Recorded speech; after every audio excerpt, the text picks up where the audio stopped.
It's really odd weather today. It's like the sun is shining, as you can see. But at the same time, there's like these huge, like really dark grey clouds.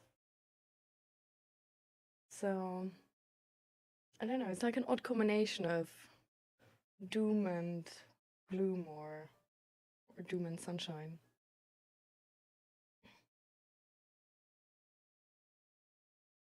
But at the same time, it's really beautiful outside. Hi, Bandas, how you doing?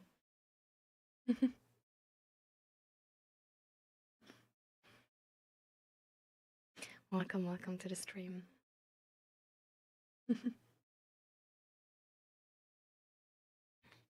Do you see? I hung up the jellyfish.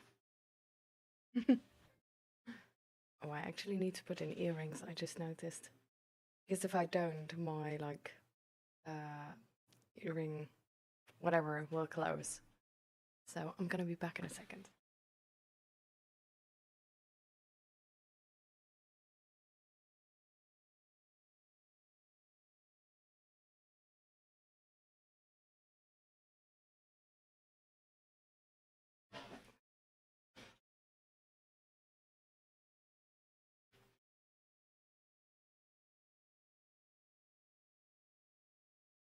Oh, we're starting with a so. Alright.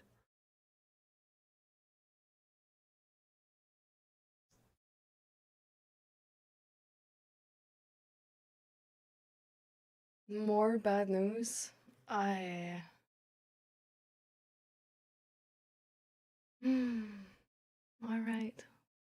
Let's go then.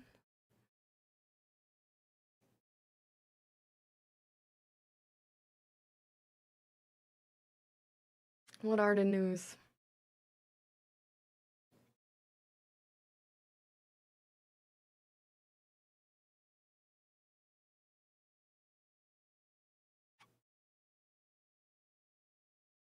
I think I might lower this one. I feel like the camera has like a hard time sort of.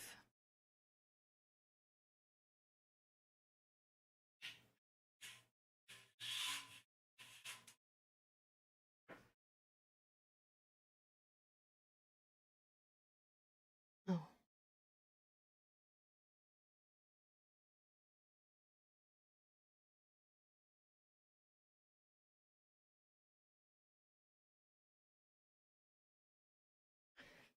I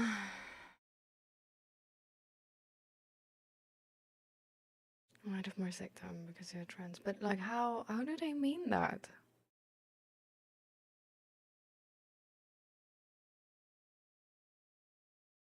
Because in itself that statement is wrong.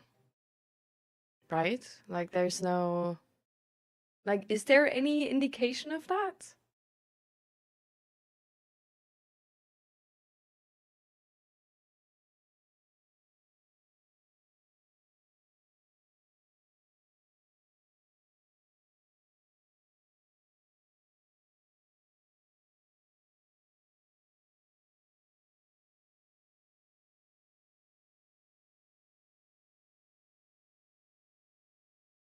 I'm like asking ChatGPT right now.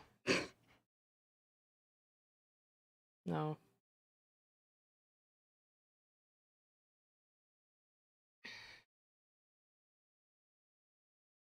That's just. I mean, it's just wrong. So I just don't understand.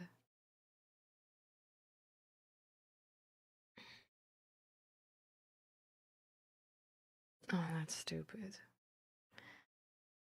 So now you have to look for a new job, right? Yeah, we can talk.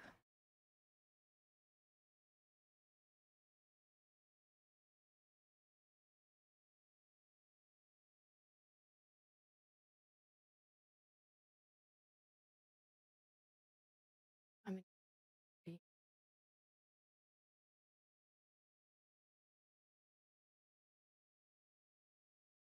hello. Why? Man, this sucks. Like, kind or of. woman that sucks. But that's like really annoying. Yeah. So basically,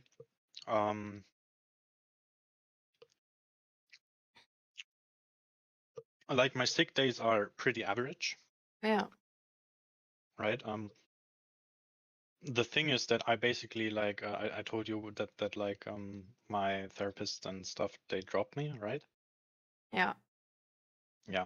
So after that, I basically went to work on Monday because Yeah. I like explicitly said, okay, I will do something on Monday. And I usually have to work at least 4 hours, and this time I only worked 3 hours. Because I told my boss, so the minor boss, not the big boss, the big boss was gone at the time,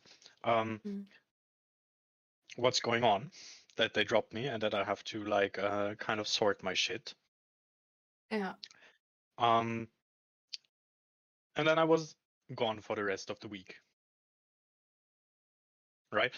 You have to remember, I have a contract that is in my contract, it is noted that I am being paid by the hour, right? I don't have a specific amount of hours I am required to work by contract. Yeah. Right. So I wasn't just like on, yeah, I just don't come even though I have to work and you have to pay me. Right. I wasn't on sick leave, so they didn't have to pay me. I just said, okay, look, I have some shit going on. I need some time. And I would have taken holidays for it, a vacation for it, right? Yeah. If I had any vacation. Yeah. But I don't. Well, I I mean, effectively the other have. thing is as well that it's like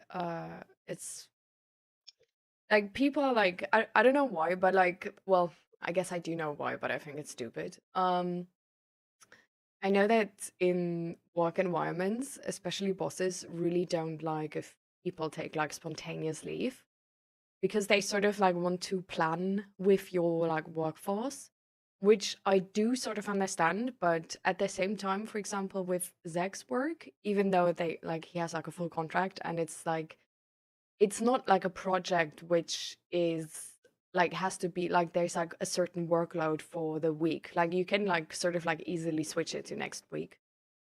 Yeah, Um so it's but like even with similar. him, they like really don't like if he's taking like sort of spontaneous leave. Yeah, okay, I get that, but you can tell me that you have so flexible work times, right? Yeah. And then they aren't flexible at all, right? Either they are Well, flexible or they aren't. they do like to lie about that stuff because they want to be really flexible, but they just aren't. And they know it like it has a bad image to not be flexible in these contracts because they're supposed to be flexible, right? But mhm. like I just know that what bosses like say and what they like though is like different. Like they try to be flexible, but if they can choose between someone who's like always there on time and someone who isn't, they're gonna always choose the one who's like always there when they said they were there. Mhm.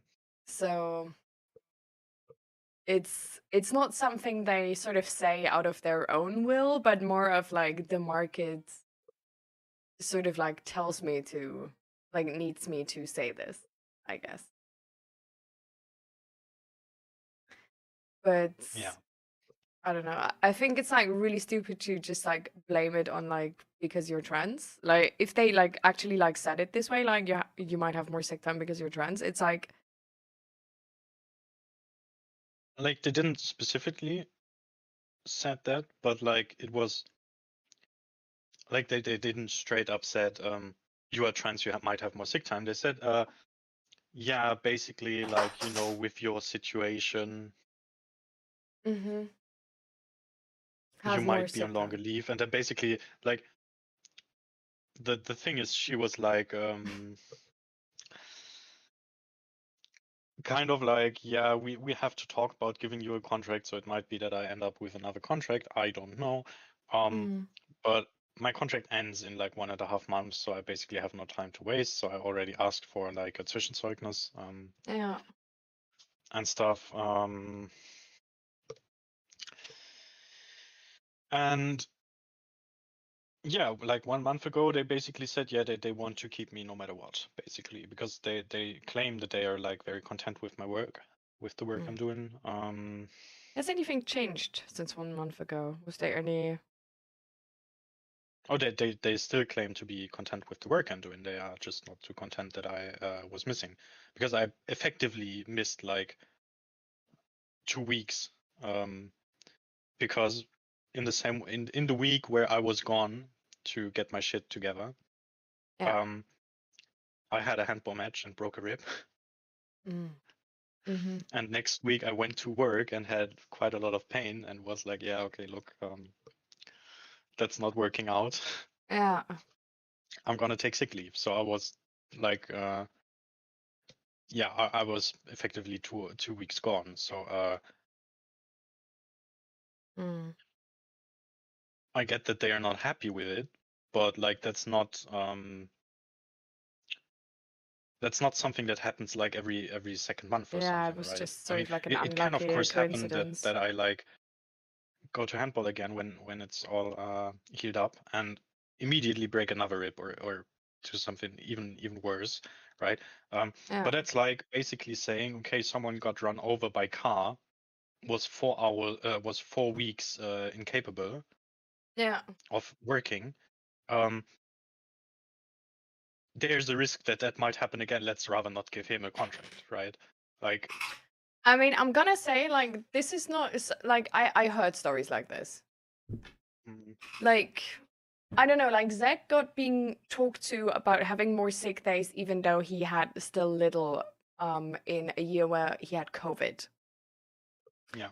So it's like that I don't know, like I feel like they don't really care what like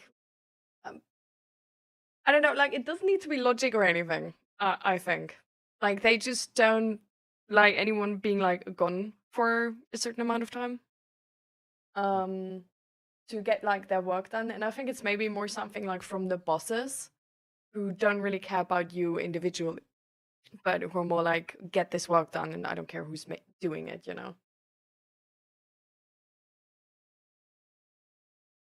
But yeah, I would just say like, you know, like if they don't want to do it this way, maybe not that bad to switch jobs. You know, maybe Yeah, I mean, not your the place. issue, like, if it would be the way that I could just like, I mean, I told them that I want to keep the job and stuff, right? Because I kind of need the job and it's like not a particularly bad job. Like I have quite a lot of planning freedom and stuff like that. Yeah. But if I could switch the job for an equally, basically like let's just assume I'm doing the exact same thing, getting the exact same salary, everything's basically the exact same, then I would probably just switch jobs out of spite. Yeah.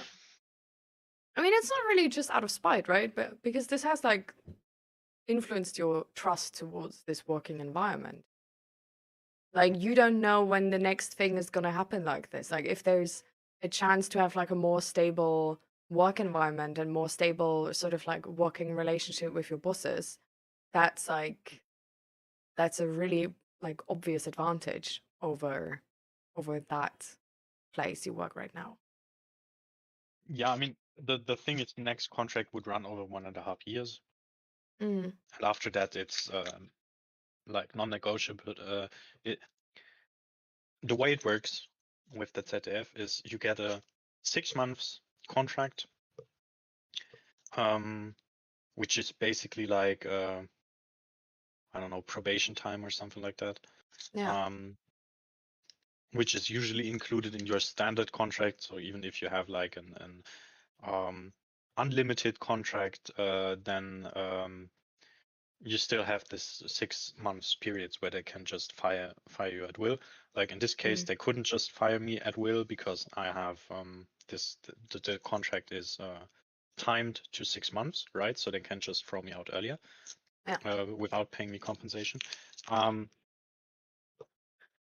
And they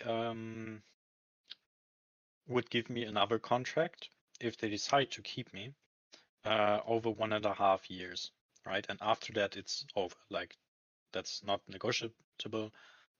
You can apply for a full-time job there afterwards if they have like a place, and usually you need like your degree already, so that's basically off limits for me.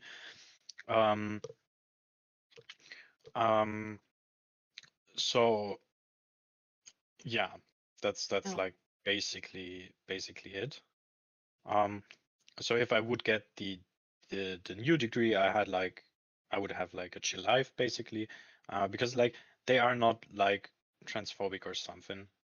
Mm. Like I just think they don't see the issue with it here. Because generally speaking, they are comparatively open-minded, I guess. But like, I don't know. I don't know what their assumption is. Like, I mean, if I would have told them, like, oh yeah, and I will have my operation next year, right? Then I would understand that, because that would probably mean that I'm like knocked out for a couple of weeks, Yeah. right? Then again, there's stuff like home office, which you could probably still do. Do you think they might have? Because they said like in your situation, right? Yeah, like Do you that's think something I they're have to more talk worried about with maybe them. about your mental health situation? I don't know. The thing is that like even if my mental health is shit, I'm going to work. Like Yeah. like my mental health isn't particularly good, No, I mean, just generally because of speaking. the like week where you said like you need to take off to like figure out some things. Because that's the week they made their sort of assumption on, I guess. Yeah, well, I would see. The thing is just that like how do I say this? Like they have been doing some things even before I was gone that were like a bit that concerned me a bit. Like adding personnel to the things I was doing. Okay. Right.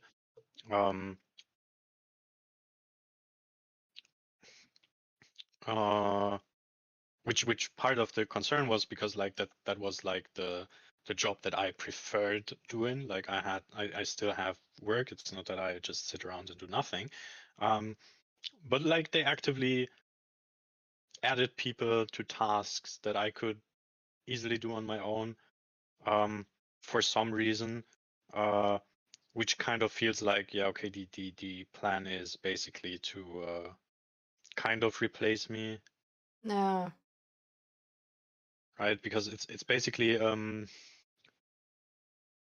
yeah, I don't know. They said they want to train them on doing the job. Okay, I would understand that, but in this case, we could like increase the quantity of the so basically it's an AI that is going over all the frames of a news show, right? And is basically looking, okay, do I recognize a person, right? And that works more or less good. And what I'm doing is basically I'm rewatching the show.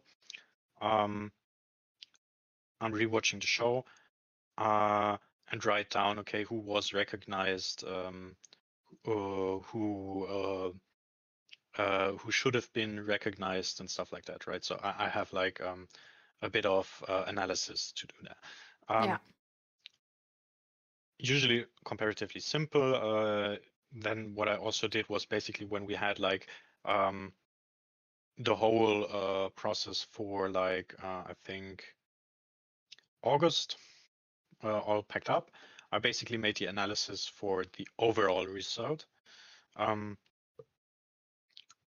And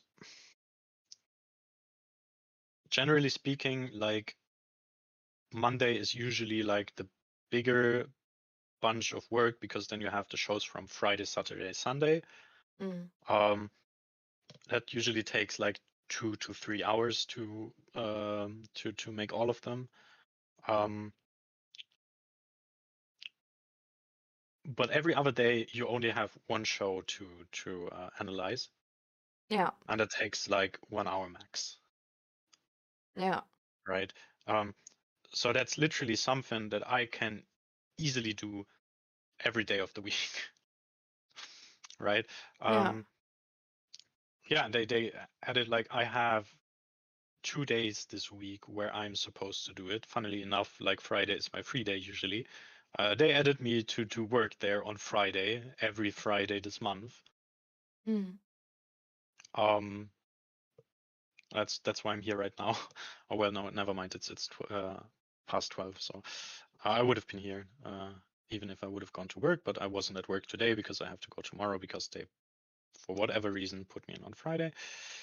Yeah. And like I probably could have said like, yeah, okay, look, I wrote down in the plan that I'm not here on Friday, but I haven't planned anything particular Mm. for Friday morning, that is. Yeah. So I just like, okay, look, I'm basically not trying to cause trouble at the moment. Mm. How do you feel about this whole situation? Just everything right now? Pretty pissed. That's kind of a running theme if we talk, right?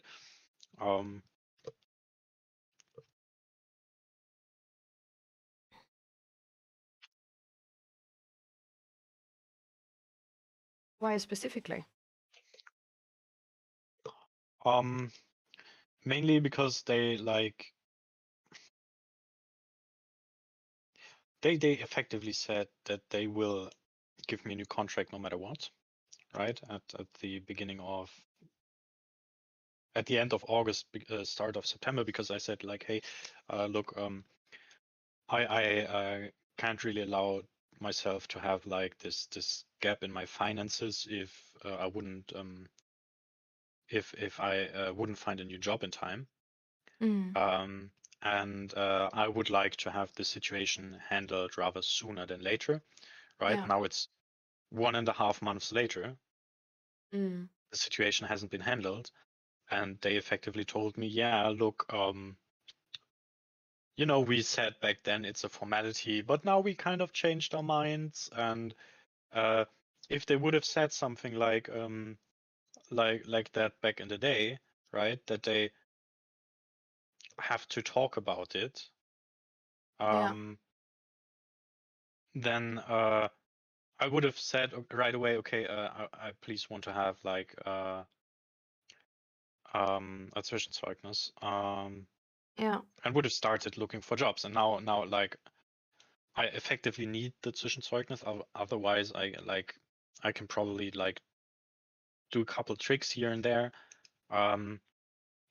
with like basically writing down, okay, employed at the ZDF from from June to December 2025, and then they if they have like any issues with that, then I can still say, yeah, like if they ask, yeah, I'm currently employed, that's why I don't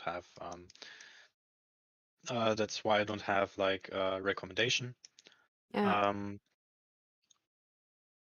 And I already asked for such a Zwischenzeugnis, and that's currently in the process, right? But Yeah. it will take most likely will take like until November that I get that thing. And like there aren't that many jobs on the market. Yeah. Like especially not many jobs that would suit me well. Especially because I'm like in the second semester. Like I don't have study related qualifications. Well, I mean, sometimes you can just like work at like a business who's like taking on like finished applicants of that study. Because they sort of like even if you don't have like official qualifications, like still know sort of like what they can expect from like a second semester, and probably have done it before, so know how to integrate sort of like lower semester students as well in their business. Mm. If that's like a thing, like I don't know what you're studying, so.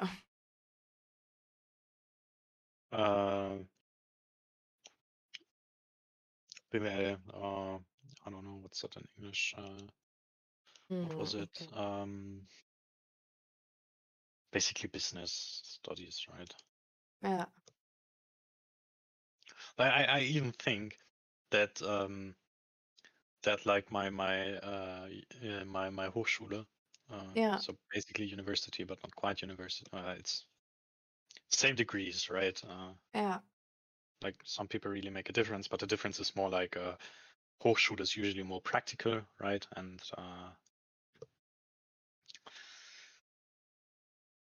you have like smaller classes and stuff, and university you have like those big ass rooms with like 1,000 people on the first day, and then like half of them won't ever show up again. Yeah.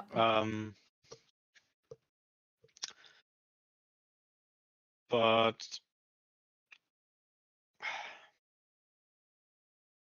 yeah, I don't know. It's like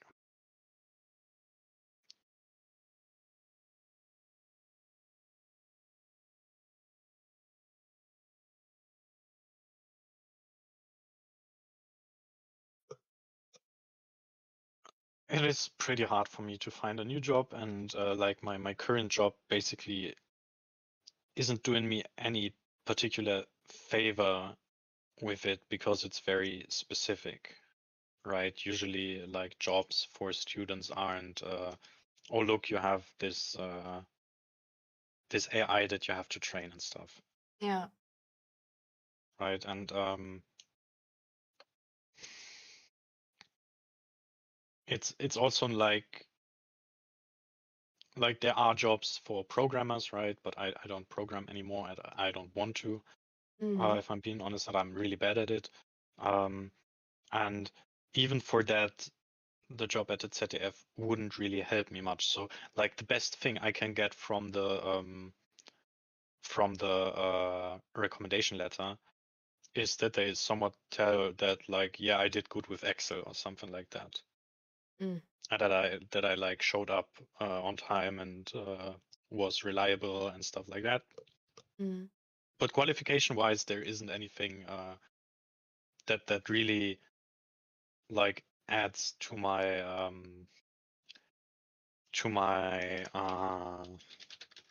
Resume. resume. Yes. Yeah. Is there like any chance that you like know anybody who's like working in a business who could get you like a like Great. My an social life is like 99% Twitch. No, I well know some people, but like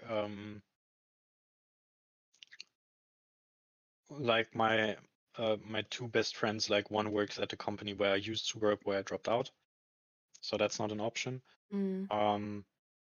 And like they don't have like they closed our office in Mainz. Mm.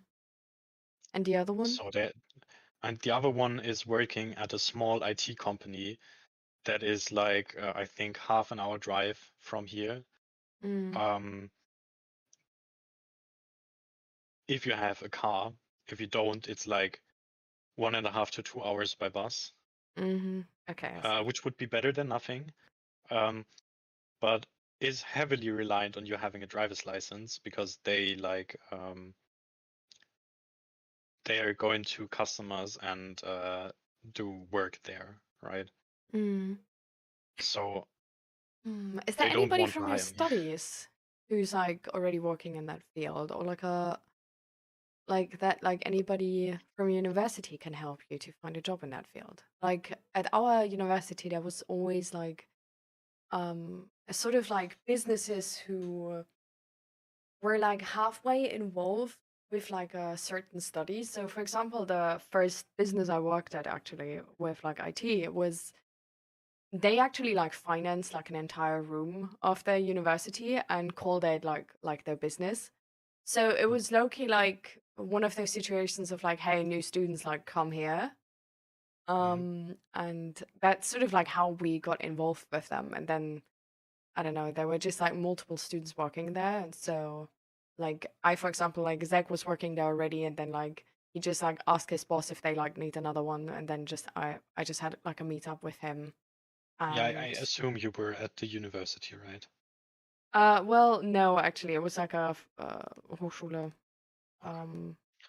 So my Hochschule has like a lot of cooperation partners, Yeah. but they offer like dual studies. So you work and study as well with like a student's contract and everything around that. I'm currently in like full-time studies. Yeah. I mean, that Because doesn't like necessarily mean that they don't take normal student contracts, right? yeah, I just want to point out like the focus at my university is basically like these dual study contracts, Yeah. unless the full-time studies, but you have like a Werkstudenten job or Yeah, something yeah. like that. Like that's less the focus. So in addition to that, like I don't know anyone from my current semester. Because it just started last week. I am Oh, not it very changes so social. much? For us, it actually sort of like low-key stayed the same. Like there were like a Yeah, it bunch of stayed the people same, dropping but out, but I attend classes from the first semester, because I had to skip last semester.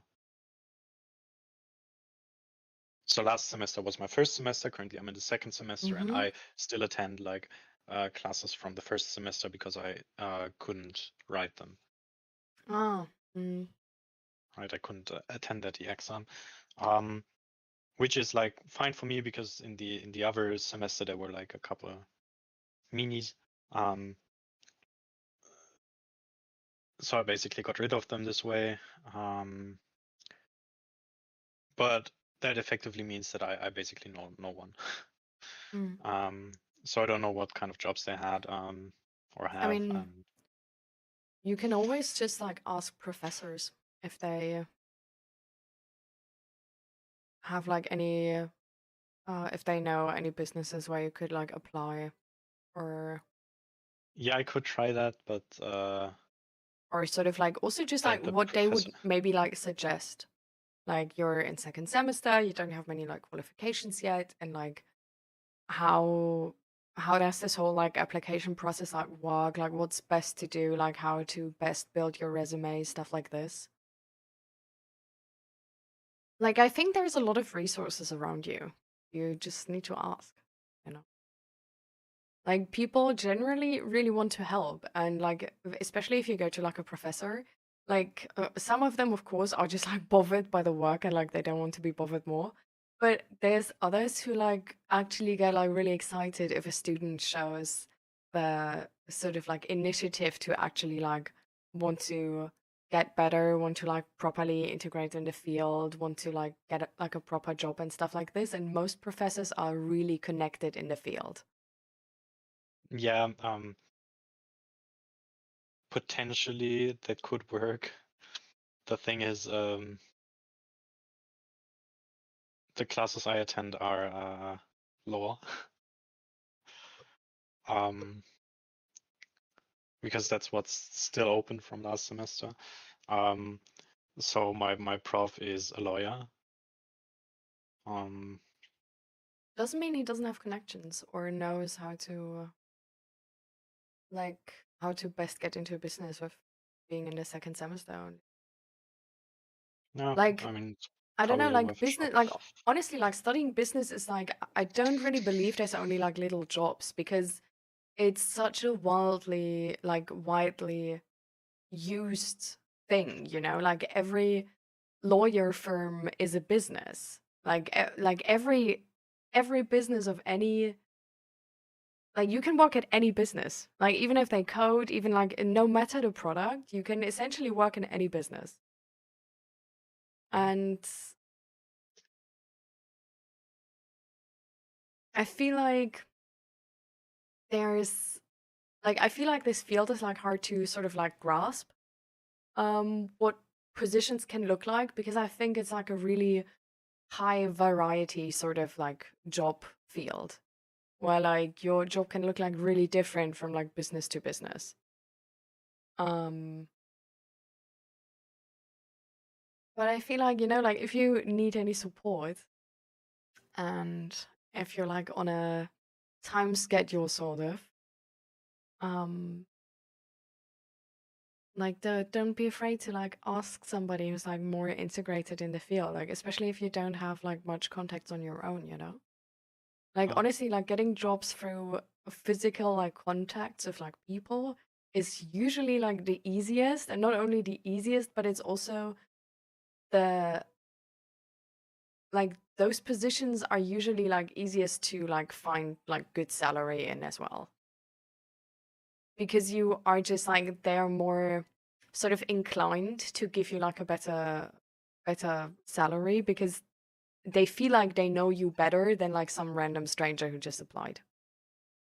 And also like if you don't have like proper certificates yet, or like anything which like can build your resume, the biggest difficulty is actually like getting that like talk at the beginning, right?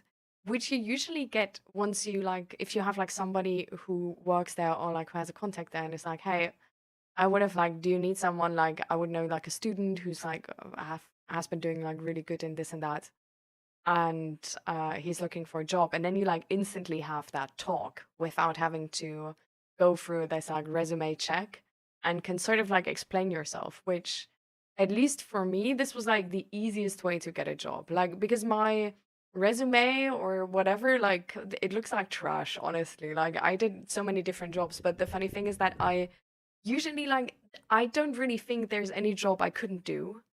So it's like once I get that talk, I can usually just sort of like land the job.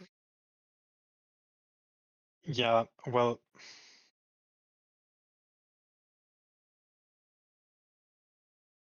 I mean, the thing is that I usually struggle very hard in job interviews. And like generally speaking, I probably can do like most jobs that don't require like if it's like a simple job, relatively simple, like it can have some degree of knowledge that you require and stuff, and like I can learn. I don't have an issue with learning. But as like if you need like an entire apprenticeship for it, right, then I might not be qualified, obviously. But if it's like something that I can learn in like say 2 weeks, then I probably can make it, right? I mean, I think actually most jobs start like this. Because like even if you, for example, even if you're a programmer, like the specific project you work on is changing a lot on like how you do stuff and what you have to do specifically. So I don't think there's many jobs where you literally like are interviewed. It's your first day on the job and you know like exactly what to do and like No, how, you don't know exactly what to you do, know? but let's just take the programmer example, for instance.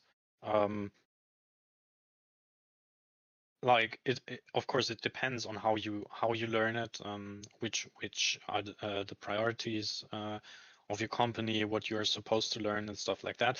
So during my apprenticeship, I basically started with the standard web stuff, right? So HTML, CSS, stuff like that. Okay. Yeah. And it took me like I think 1.5 months until I actually started programming with PHP. Yeah. And then it took me a couple weeks until I had like the basics, right? Yeah. And that's what I mean with like I can't do every job. Like assuming that I would get into programming again, I would have an easier time because I still know the basics. I haven't programmed in like I think 2 years now. So I wouldn't say that I can program. I can probably do some minor stuff, but I'm really not used to it anymore. And as I said, I really don't want to do it. I mean, you don't have to. Yeah, I just look for other jobs. That's Yeah. like right. One second. I feel like it's like it sort of depends on what work you want to do, you know? Like you can either try to like find your new job through like finding new contacts and using those new contacts, or you can like apply for like multiple other jobs and like try to build your resume. Like there's a lot of different ways towards like the goal, and I think it just sort of like depends what ways are like best for you. But just know there's like many options, you know? Oh wait, I think like she actually had to go. No. No, I'm still here. Ah, okay. I just had to sneeze. That's why I muted myself. Ah, okay, okay. I was like, no, I talked to Ghost Laura. Yeah. Yeah, I don't know. It's just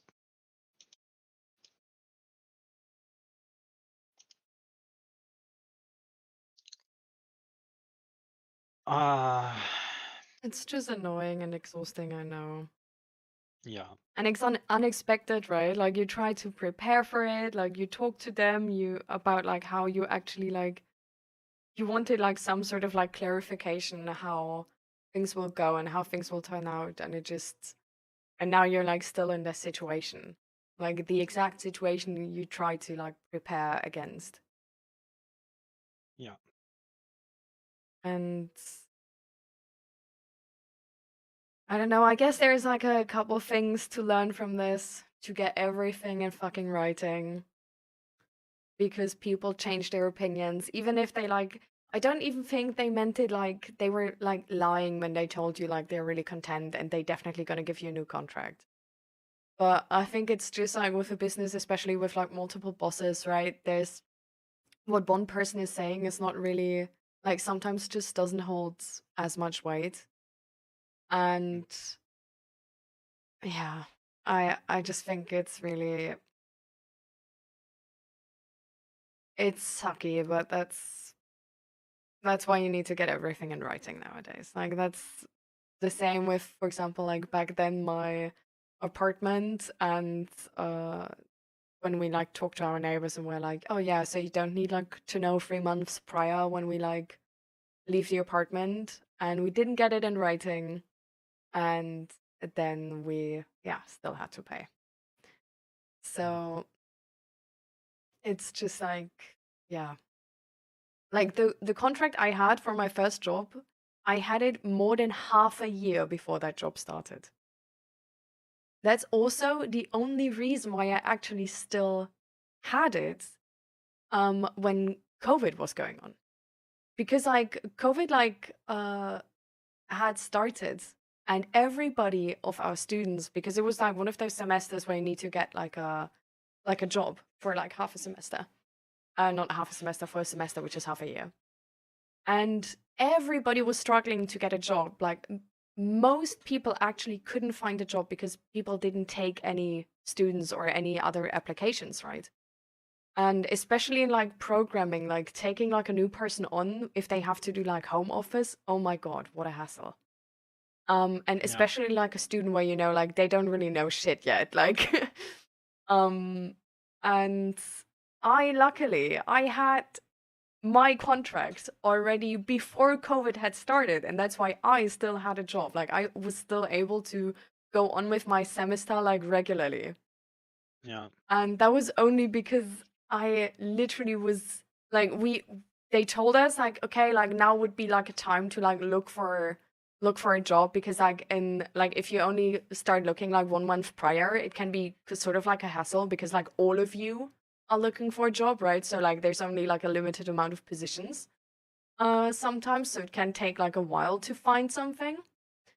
And yeah, like that was the reason why I then ended up with a job. So I think your initial thought of like having this like lined out earlier and like getting the sort of like confirmation that you get new contract and stuff like this, next time, you just push for the new contract directly. Or if they don't want to give that to you, then you also know like, okay, so there's like they still want to have the choice. So what they say, like that they for sure gonna give me a contract, is actually like not really the reality. Like they want to believe that maybe, but if they don't give me a contract, I'm gonna ask for the like this like resume, that's probably whatever, the more certificate, reasonable thing whatever. to do.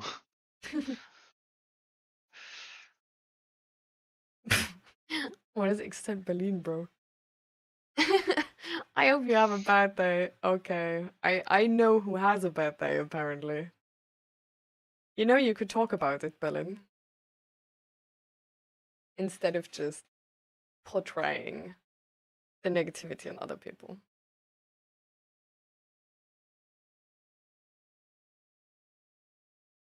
Panas, what did you want to say?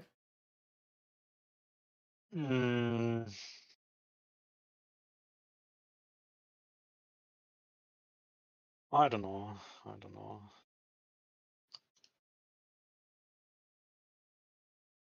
I feel like maybe we just sort of like need to stick with the feeling side of this topic for now. And just sort of like try to go in depth towards that. So there's been like sort of like a lot happening in the past weeks. A lot of bad news, a lot of inconvenient news. How do you regulate?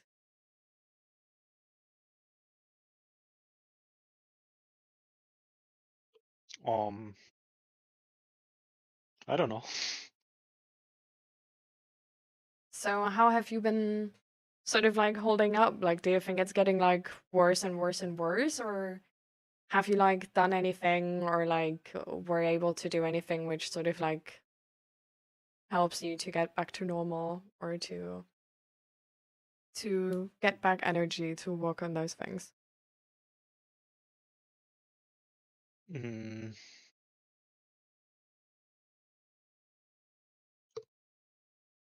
Well, I mean, I basically like did my resume and stuff already, so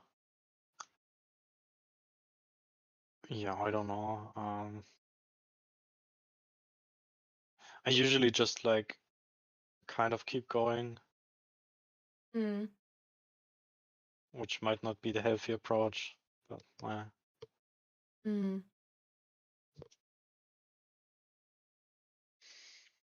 I mean, keeping going is not really like unhealthy, right? Like, to keep going also means to just sort of try that like nothing else bad happens.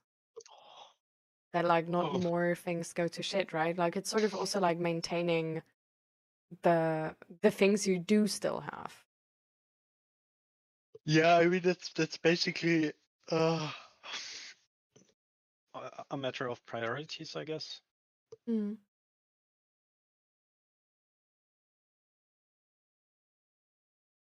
How do you think you could regulate or like do something for yourself to sort of get back to baseline?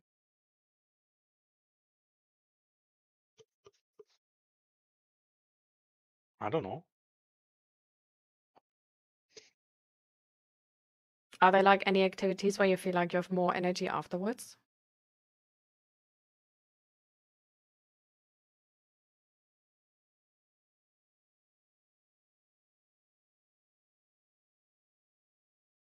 Oh, I need to close the door. Give me a second.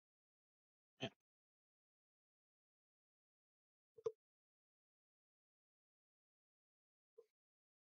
I'm back. Is the Roomba terrorizing your flat Exactly. again? Okay.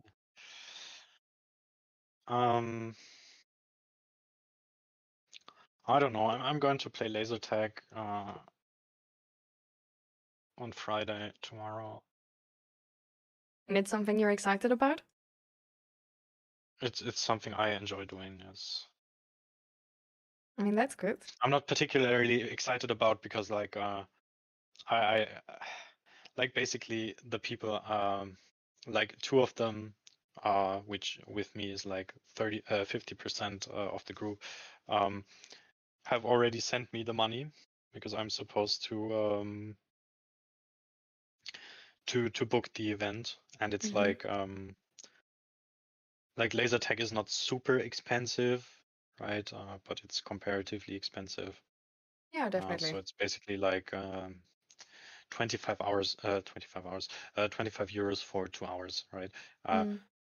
So I don't want to pay that in advance and then like be forced to run around chase after people's money because they still owe me. Yeah. So I said, yeah, please send me the money until midday today. Like as I said, I have received 2 payments via PayPal. So I'm basically like, if I hang up on you, I would just write in the group chat here.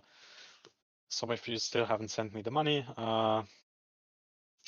I give you until like, I don't know, this evening, and then I'm going to book for the people who have sent me it. And if the others want to join, they either have to try their luck at the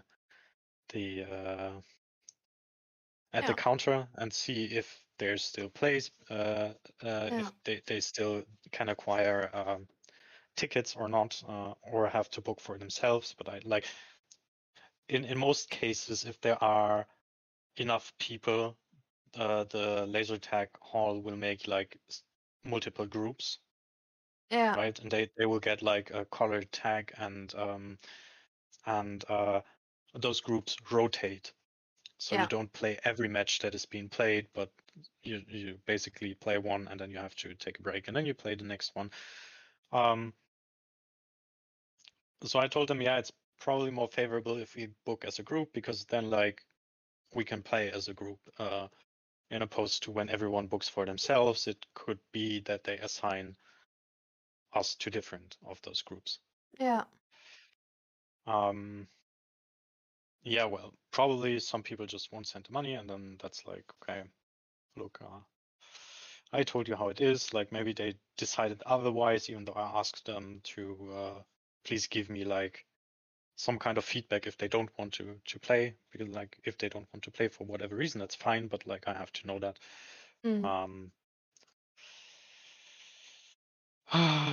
Yeah, well, that's annoying. So it's stressful. Like you sound stressed if you talk about it. Like there's a lot of things to think about. People are not giving you proper feedback. You're supposed to sort of like manage that. And it's like this sort of also like weird question of like, now you like don't book for them if they don't send you the money, which is something you have to do because they might not come. But then like if they still do come, they might be like annoyed that they're not in the same group with you, even if everything like is technically like their responsibility. But there's like a lot of things you think about. Are you stressed about this? Like, is this sort of like stress about this dampening the anticipation joy sort of this event? Honestly, I don't know.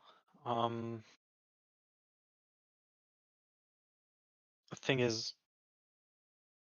I often don't really feel stressed until it's like too late. If you can relate. I think So I would correct that with saying you don't you don't recognize the stress until it has that's big effectively of what I mean. Like yeah.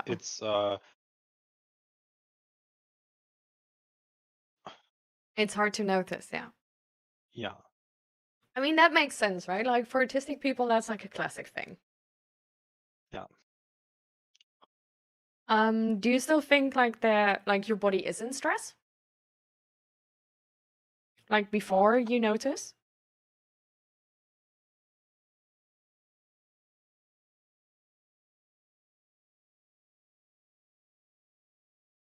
I mean, I think objectively speaking, one could assume that I'm stressed, but like I don't have like when you're seriously stressed, then you will develop like symptoms like I don't know, you have like cramps or something, or like your muscles are getting like not serious cramps, but like they get Tensed? like tense, they tense up and stuff like that, or you have like headaches or something like that, or are more nervous, and things like that, and like I get them when I have like an autistic burnout, Mm. right? But that's like the point, where like neurotypical people probably can like spot it earlier, Yeah. and kind of prevent running into a burnout, right? Yeah. And I mean that's basically why autistic burnout is a thing, right? Yeah. Because we kind of struggle with spotting it, and Yeah. it's more prevalent because of that, and it has other reasons as well compared to neurotypical persons. But I don't get these symptoms like right away, you know. Like I actually right now currently I sleep better compared to when I wasn't objectively as stressed as I'm currently am. What do you mean by Right, which is like, objectively? well, as I said, I can't really tell you if I'm more stressed right now compared to when I started with the job. So it's more like when society would, like how society Expect would me to be judge your stressed. situation, sort of. Yeah, if someone who is like observing my situation from outside would like evaluate my potential stress level. Yeah. Based on not what I say, but or how I act, but rather like, because it can be that I'm stressed and I act stressed, which kind of like, I mean, you basically assumed that I might be stressed based on what I said. So that's probably a big option. What I mean is like someone who doesn't talk to me and just like reads over what kind of happened over the last weeks would assume. That's what I mean with objectively stressed.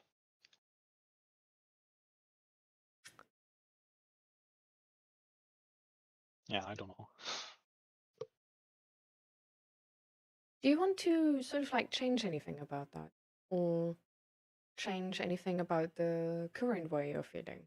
And like rather like to be in a different state? So for example, for me, I really I have sort of like a state of mind where I feel really like zen, if that makes sense. And I don't know, I really like that state. Because it's I can't really describe how, but like it feels to me, these different states really feel like sort of like I feel low-key like a different person, if that makes sense. Like it's as I don't know, it's sort of like I'm like if you draw like a picture, but you color it with different colors. Like it's technically the same thing, but it looks very different. And that's sort of like I guess how I would describe these different states I have. So I have one state which is, for example, this like I call it the working state. It's usually sort of combined with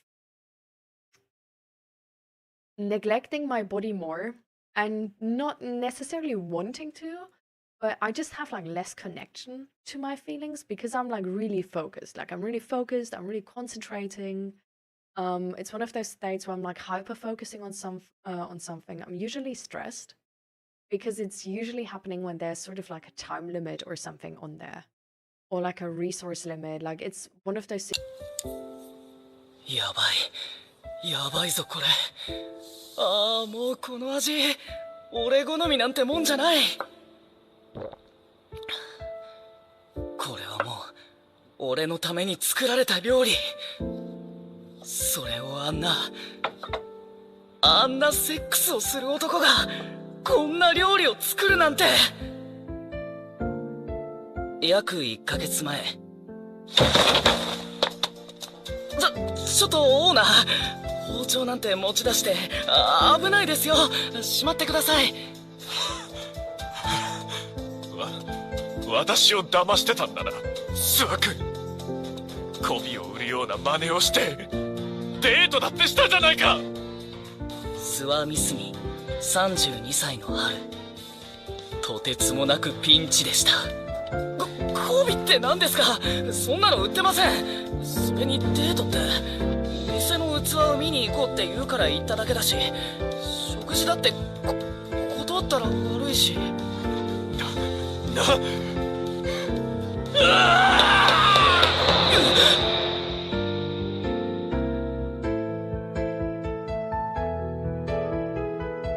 ミスミもうまたトラブル？高校時代からちっとも変わらないわね。ごめんマリエちゃん、しばらく置いてください。それはいいけど大丈夫？怪我はなかったの？すごい勢いで突っ込んできたんだけど、そのまま派手にすっ転んで頭打って悶絶してたんで、その隙に逃げてきた。でもオーナー相手じゃ家も知られてるでしょ。だからさすがに引っ越し考えてる。ミスミ、言いたくないけどこれまでのトラブル大体がミスミの八方美人が原因なんだからね。はい。気がないなら誘われても断る。食事や買い物も下心を感じたら断る。でも断るのは悪い。ねえミスミ、好きな人作らないの？作らないよ。気が向いた時に気の合った相手とするくらいが楽でいいよ。早めに出ていけるように頑張るからよろしくお願いします。そんなのいいからちゃんと納得できるとこを探してね。ありがとう。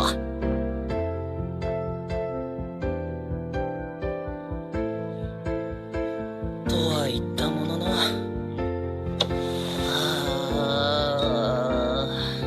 ちょっと、こんなとこで辛気臭いため息つかないでみーちゃん。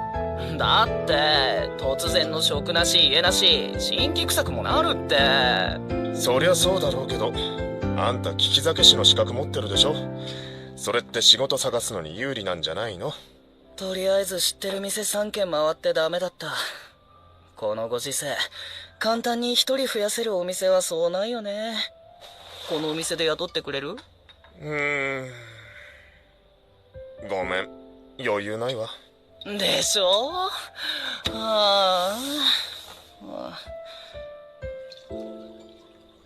今日人いないね。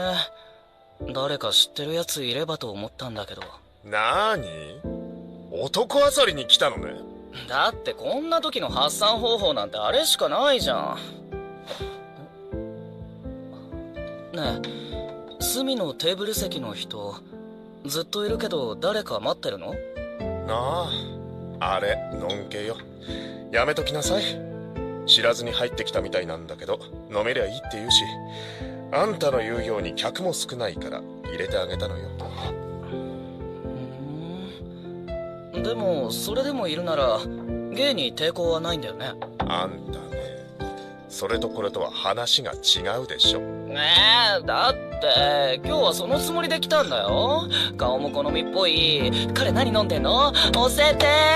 もうこの酔っ払いが。ほらこれね、全部日本酒だわ。お、専門分野。割とがっつりめ。いいね、芳醇濃厚。それなら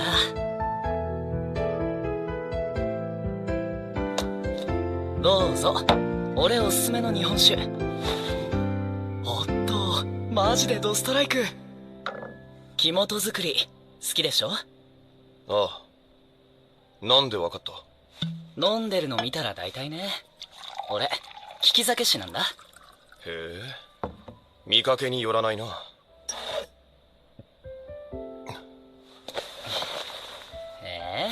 見えない？ああ、綺麗な顔してるから芸能人か何かかと。へえ、あなたから見て俺って綺麗な部類？ああ、十分。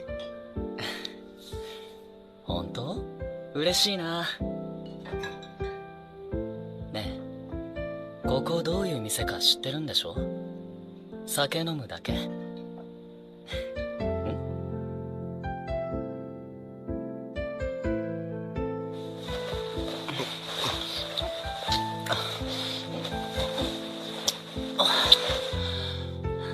キスはクリア。もしかして本当は男としたことあるんじゃないの？ない。女ともご無沙汰なくらいだしな。酔ってるし、そんな気分なんだろ。偶然。俺もめちゃくちゃにしてもらおうと思ってた。でも変更。舐めていい？うまいのか？それは自分で確かめて。お、でか。通常時でこれか。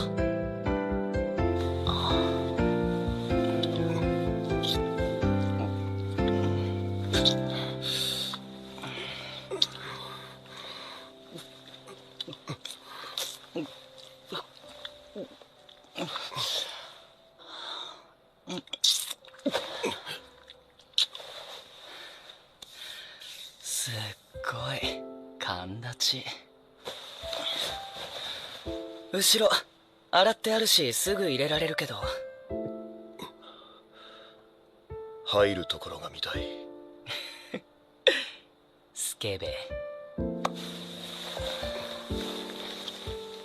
男にはまっちゃったらごめんな。後ろ向くから入れて。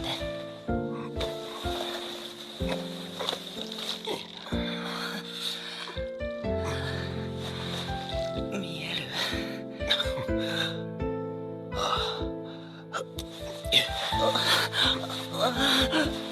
ちくダメ。そこ弱い。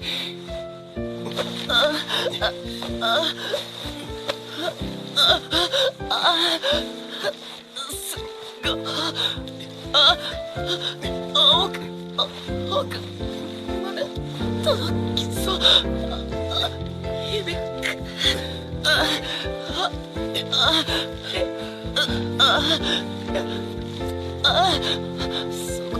そうや。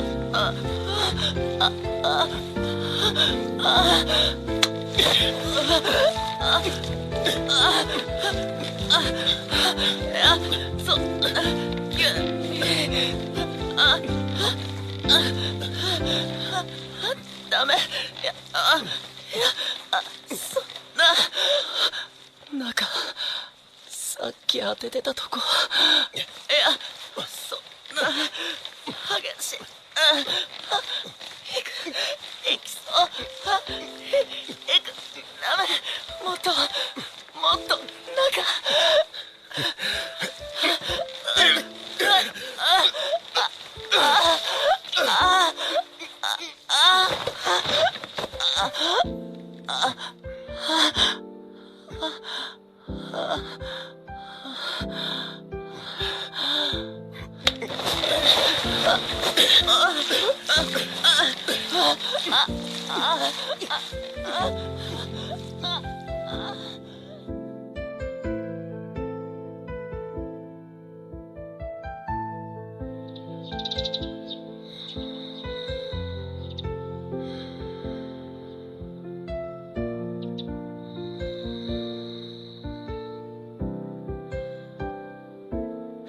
すっごかった。勢い衰えること知らず3回、衰えず3回。うわあんんな澄ました顔して何あれ。うわー、本当に初めてなのかよ。変な扉開くかと思った。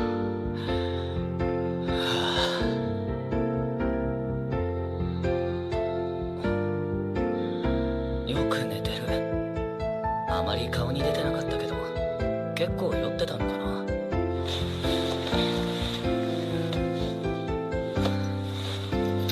なんとなく少しだけ、ほんのちょっと名残惜しい気はするけど、相手はのんけだし一晩限りってことで。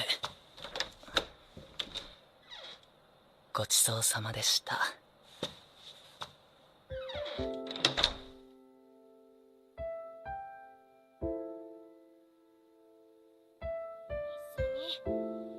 ミスミ。ご飯ボロボロこぼしてるってば。ほらティッシュ。ああ、ごめん。ウキウキ朝帰りの1週間前からそんな調子ね。適当に相手見つけるのはいただけないけど、そんなに嬉しそうな顔されたらね、見てるこっちが恥ずかしいわ。してないよそんな顔。こんなに引きずるなんて。ふと気づくとあの夜のことを考えてしまっている。だってあんなねえ、その人のことを好きになっちゃった？ならないよ。向こうはのんけだし。でもセックスできるならのんけとは言わないんじゃないの？いや、酔った勢いは脳幹。マジか。でもさ、恋はしない。中学時代一番の親友に恋をした俺に、友達なら隠し事なんてするなと彼は怒った。なのに気持ち悪い。正直に全てをさらけ出した自分に返ってきた言葉。自分を全拒否された記憶は恐怖となって俺の中に根付き、人と深く付き合うことを躊躇させた。踏み込んで嫌われたくないから、ほどほどの関係を築くうち、その楽さに慣れてしまった。恋はしない。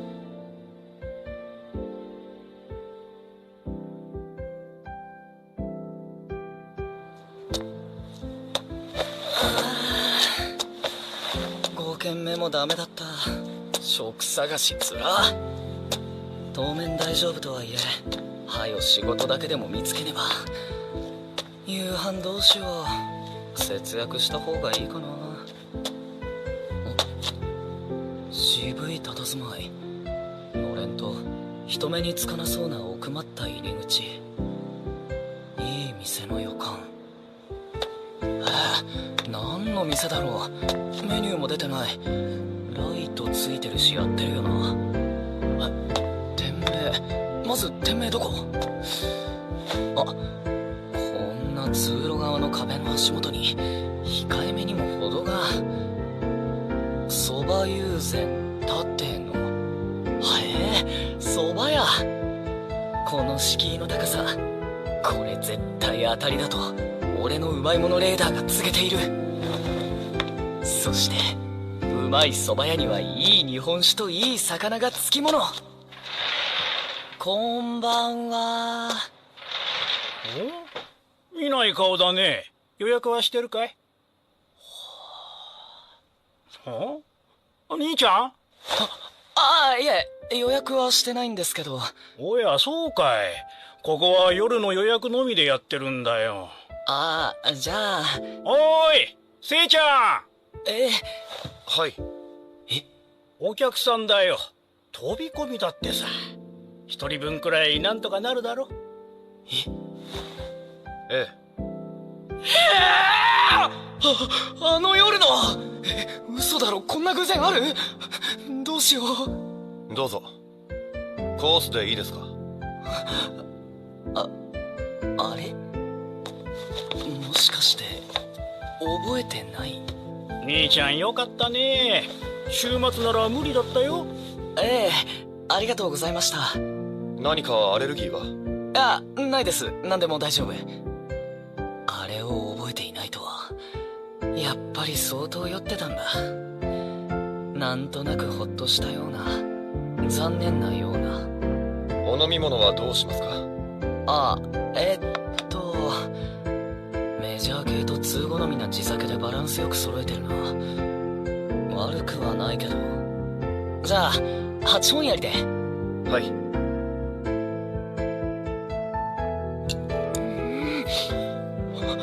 ホタルイカがもっちり滑らか。カキも味が濃すぎず旨味が生きてる。そばつゆの返しでつけたモッツァレラはこの後のそばのうまさを期待させるし、これはもうこの味俺好みなんてもんじゃない。これはもう俺のための料理っていうか、あんなセックスをする男がこんな料理を作るなんて。どうして夜しかやらないんですか？前は昼もやってたんだよ。でもせいちゃんが頑固でね、人雇っても気に入らないとすぐ追い出して、結局手が回らなくなっちまうんだ。キヨさん、喋りすぎ。じゃあ募集はしてるんですか？まあ、してないことはないですが。俺雇ってもらえませんか？は？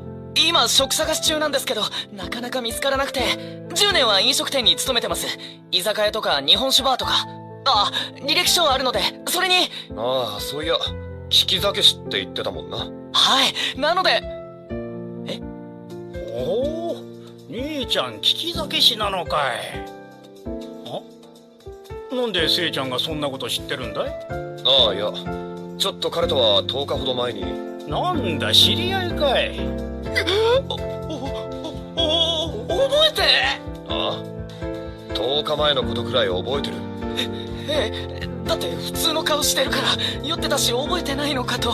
店に出て動揺なんかしない。それに朝何も言わずにいなくなったのはそっちだろ。だからあの夜限りのことにしたいのかと。なんだい二人はそういう仲なのかい。せいちゃん男もいけたのか。らしいね。おお、しかし利き酒師とは願ったりじゃないかなあ、せいちゃん。またキヨさんは勝手に話進めようとする。いいの？どうだい、利き酒師さんから見てこのお店は。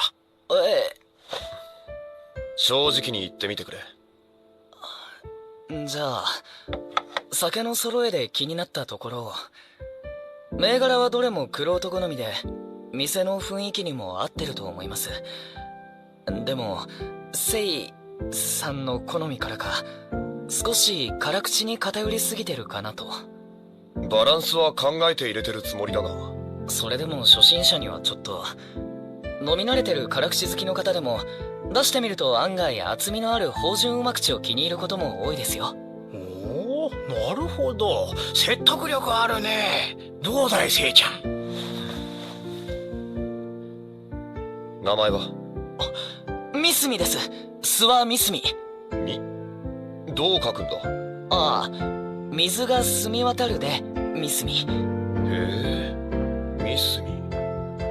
綺麗な名前だな。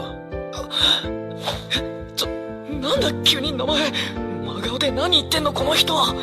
本当に仕事探してるのか？はい、仕事もですけど俺もういっぺんで好きになっちゃって。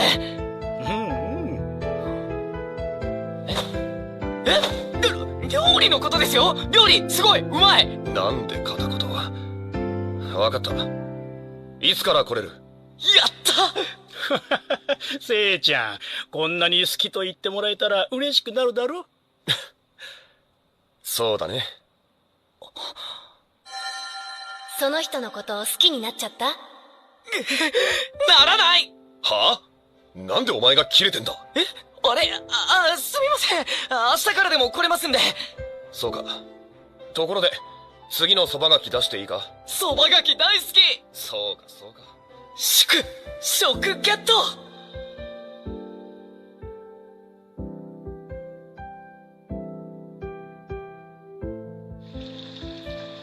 そうですね。コースの最初のお酒でしたらこちらはいかがでしょう。すっきりした軽い口当たりで食前酒として最適ですよ。へえ。じゃあそれを。はい。すっごい綺麗な人じゃない？そろそろ10日ほど経つかな、みすみちゃんは。よくやってくれてるじゃないかなあ、せいちゃん。まあそうですね。俺諏訪みすみはどうにかこの蕎麦屋立野で雇ってもらえそうである。お試し期間中だけど、この店の店主である立野川生徒はゲイバーで俺がナンパして知り合った。のんけのくせにゲイバーなんぞにいた彼を軽率にナンパし、名前も連絡先も交わさずそれきりだと思ってたのに。はい、点抜きね。ありがとう。仕事探し中店構えが気になって入ったこの蕎麦屋の店主だったという。こんな漫画みたいな偶然。ようスイちゃん、予約してないけどいいかい？こんばんは、塚さん。どうぞ。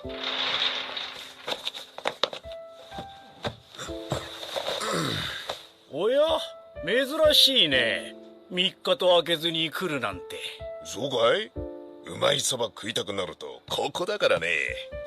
どうぞ。いらっしゃいませ、塚本さん。おお、一度会っただけなのにもう名前覚えてくれたのかい？もちろんですよ。塚本さん、お酒の選び方にこだわりあったからすぐ覚えちゃいました。お、そうかい？それほどでもねえよ。塚さんもみすみちゃんのこと気に入ったようだね。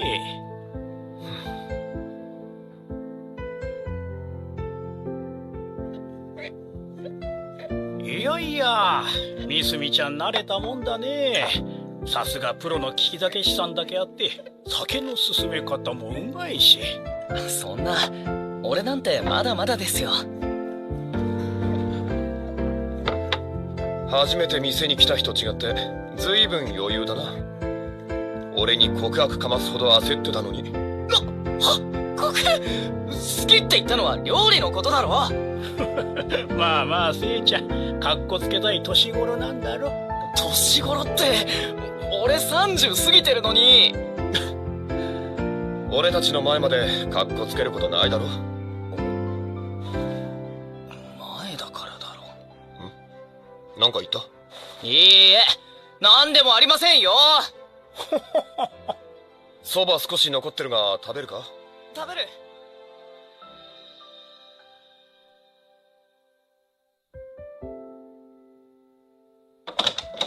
ただいま。あれ、アキラ。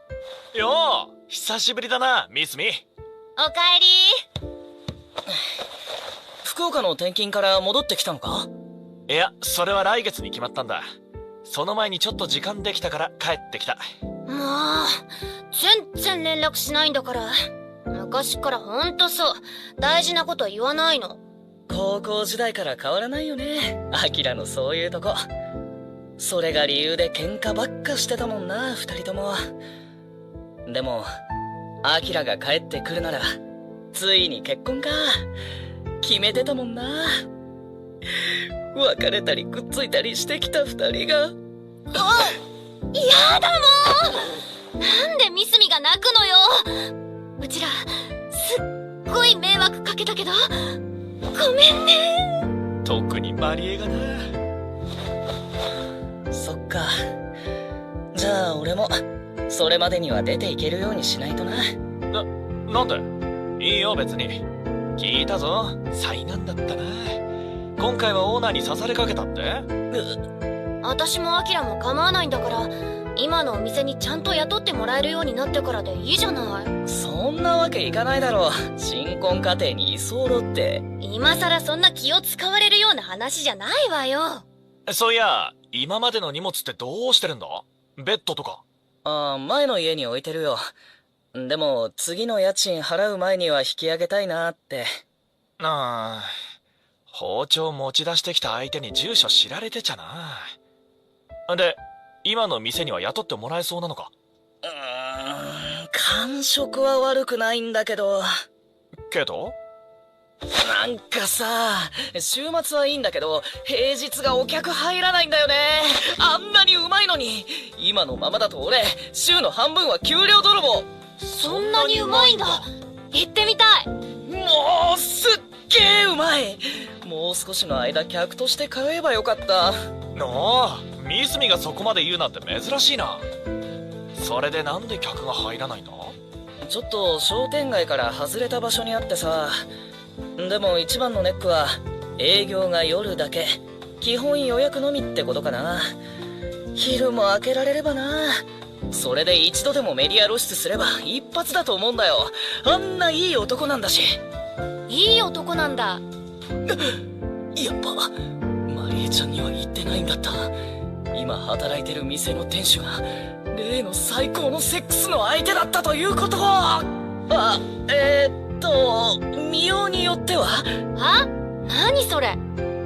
あ、友達に情報誌作ってる子いるよ。話してみよっか。まあ興味持ってくれるかはわからないけど、話すだけ。そうだね、話すだけお願いしよっかな。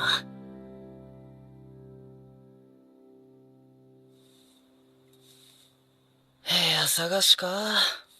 はあ、ほんとここでこのまま雇ってくれるならエリア決めて探せるんだよな。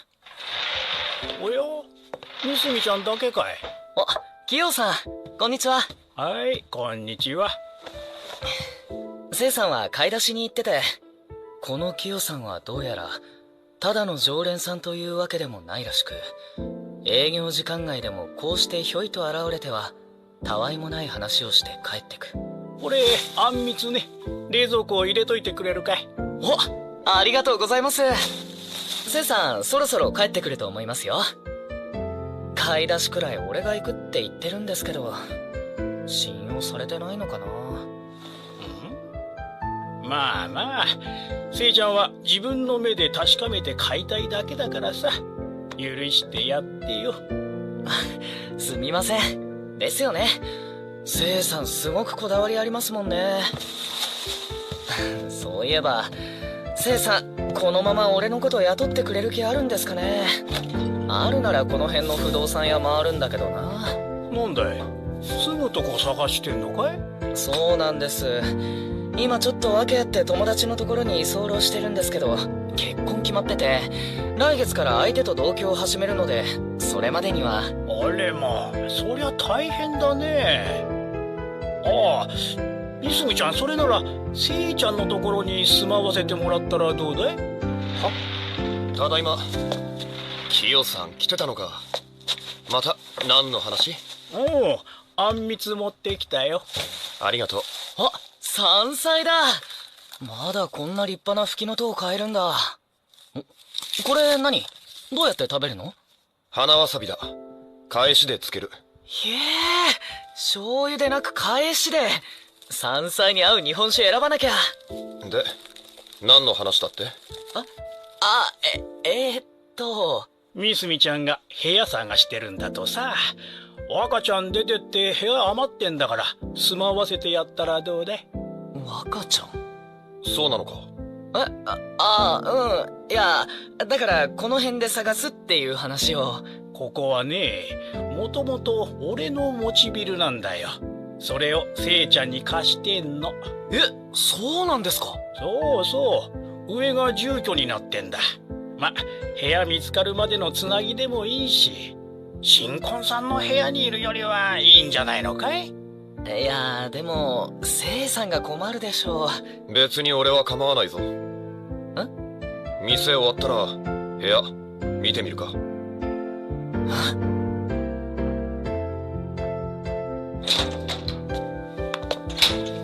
んでこんなことに。古い建物だから結構傷んでるが、それなりに自分たちでリフォームしたんだ。自分たち？雑居ビルだから広さはあるんだよな。若ちゃんって誰？ああ、別れた嫁。トイレこっちな。こっち洗面と風呂。そんで。嫁？結婚してた？ああ、2年。3年間くらいか。それで3年前に離婚した。何してんだ、上がれよ。へえ、お邪魔します。36って言ってたから結婚30くらい。結婚してた。そっか。今度合鍵作って渡すから好きな時に荷物運んでくれ。ありがとう。家賃なんだけど、キヨさんはいらないって言ってくれてたけど、そんなわけには。キヨさんがいいって言ってんだからいい。俺も最初は店の家賃しか受け取ってもらえなかったしな。キヨさんが受け取らないのに俺がもらっても仕方ないだろ。じゃあ生活費はその辺はちゃんと。めんどくさいな。こっちもお試しみたいなもんだろ。本格的に住むことになってからでいい。そんな一銭も払わないとか。もうあとは体で返すとかそんな話。それでもいいぞ。体で。いやないでしょ。あんたのんけでしょ。まあ男を好きになったことはないが、お前とはセックスして。ああ、それはいい。だから脳幹だってあれは酒の勢いでしょ。はあ、互いに覚えてるじゃねえか。なのに脳幹っておかしくないか。ま、嫌ならいいが、俺は良かったからまたしてみたい。はあ、よかった。またしてみたい。向こうから言ってくるとか想定外。またする？この人とあんなセックスをまた。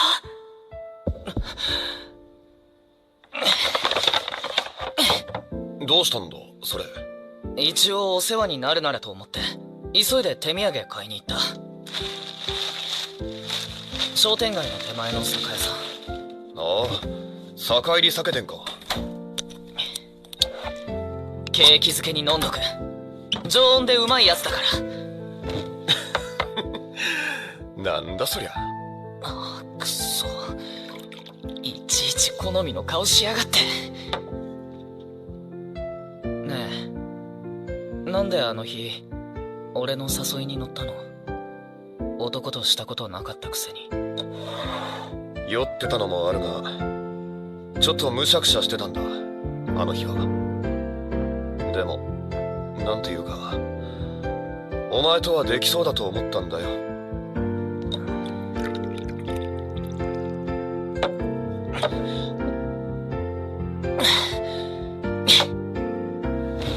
お風呂借りる。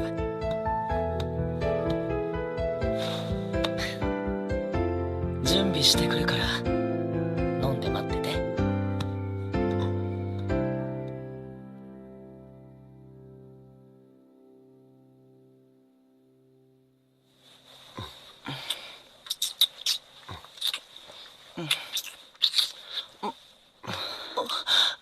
上顎なめ。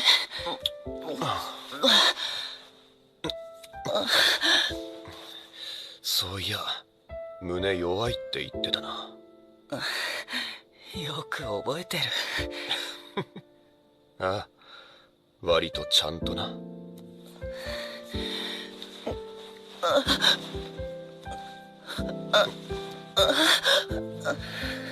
立ったな乳首。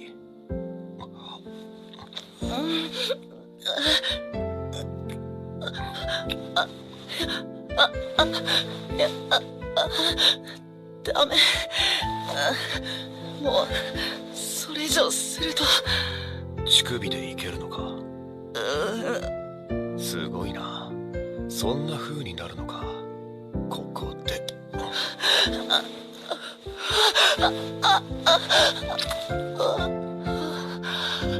ちょっと言ったんじゃないか。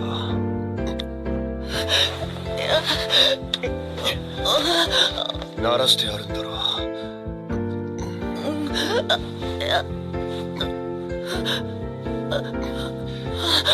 ここだろ。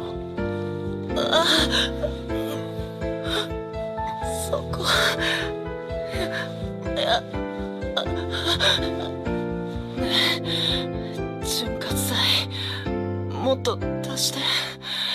なんかもっと。ああ。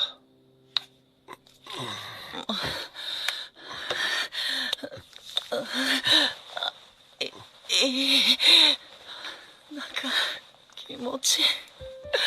あ、ダメ。早く早く。ねえ、また舐めていい？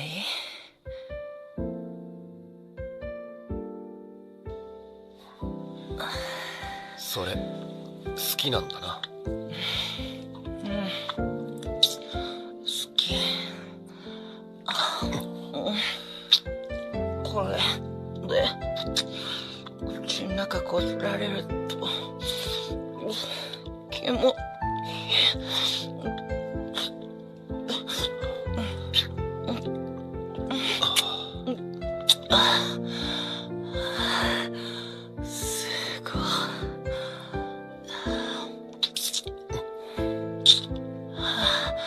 早く入れてほしい。どう入れられるのが好きなんだ。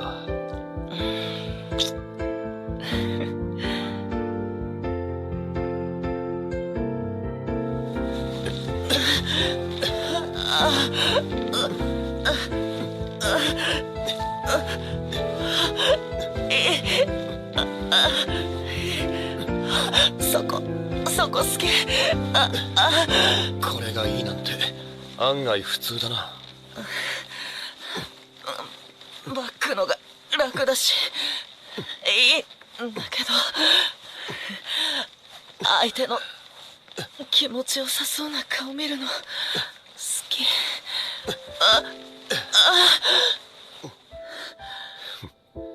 確かに中すげえ気持ちいい。と反応いいな。うるさい。いや、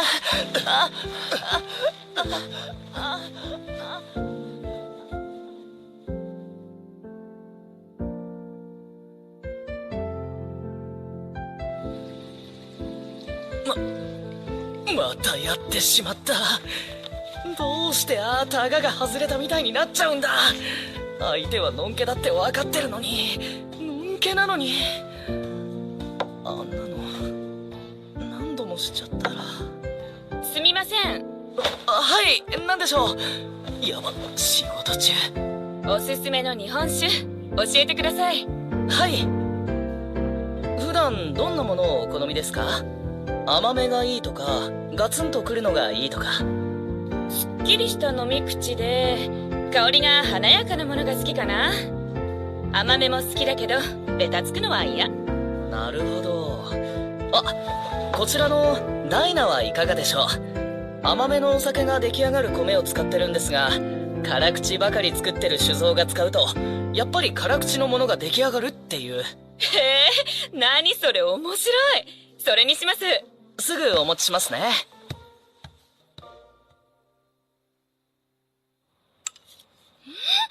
そばがきうまっ。ごめんなさい。ついこんなに美味しいそばがき初めてで、口当たりが良くてすごく空気を含んでる感じ。ありがとうございます。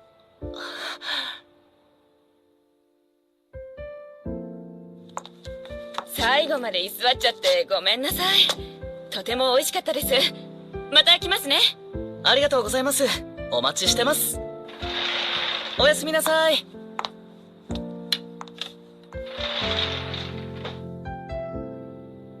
さてと、せいさん、ちょっと確認したいんだけど。なんだ？せいさんはさ、のんけだよね。やたらとそこにこだわるんだな。昨日も言ったが、男を好きになったことはないが、セックスできるのはお前が一番知ってるだろ。だって困るんだよ、のんけは。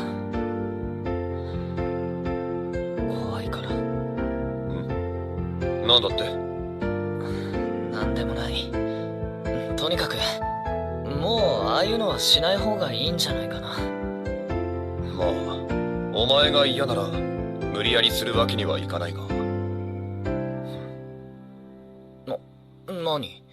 いや、どこをどう思い出しても嫌がってるようには見えなかったから。思い出すな。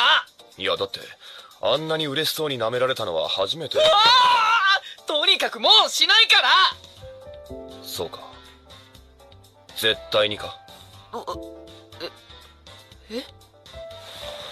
絶対に。絶対。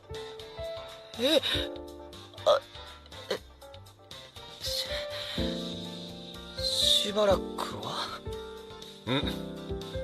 わかった。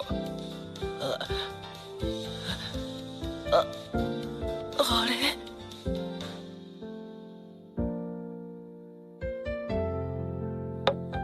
取材？この前言ったでしょ、情報誌作ってる友達いるって。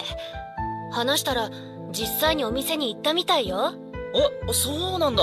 どんな人？前下がりの長めのボブで細身の女性。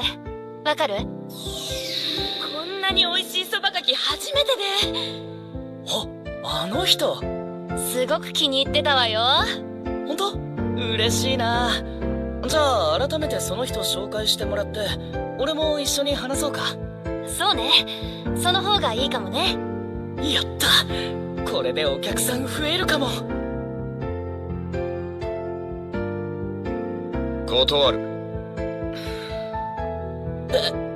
でもせいさん、いい宣伝になるよ。別にそこまで客を増やしたいとは思ってない。人手不足になるのは目に見えてるからな。立野川さん、失礼ですが先日私が伺った日もキャパシティが十分終わりのようでしたし、お席を遊ばせておくのはもったいないと思います。そうだよせいさん。あら、そういえば立野川って。せいさん。とにかく断る。必要ない。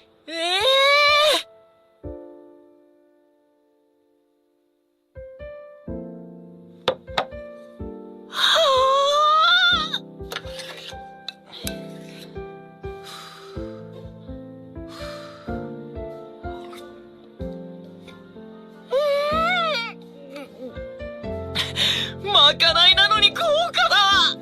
卵も鶏肉ももちろんだけど親子丼の肝はお出汁だと思う。だから蕎麦屋の親子丼好きなんだ。お前本当に食べるの好きなんだな。もちろんそれもあるけどせいさんのご飯がうまい。だから取材受けようよ。またそれか。お前も諦め悪いな。だってこの席数だから土日は逆に断ることもあるけど、だからこそ平日に席が埋まらないのは本当にもったいないよ。俺もまだお試し期間とはいえこのままじゃ給料泥棒みたいで申し訳ないし、何よりせいさんの料理をもっとたくさんの人に食べてほしい。だって食べる人みんなとっても嬉しそうな顔するんだよ。その上美味しかった、ごちそうさま、また来るよって。俺この仕事しててこんな頻繁に言ってもらうの初めてだよ。それってせいさんの料理がそうさせてるんだよ。どうしたの？いや、お前ちょっと俺の料理好きすぎだろ。照れてる。なんだそりゃ、可愛すぎか。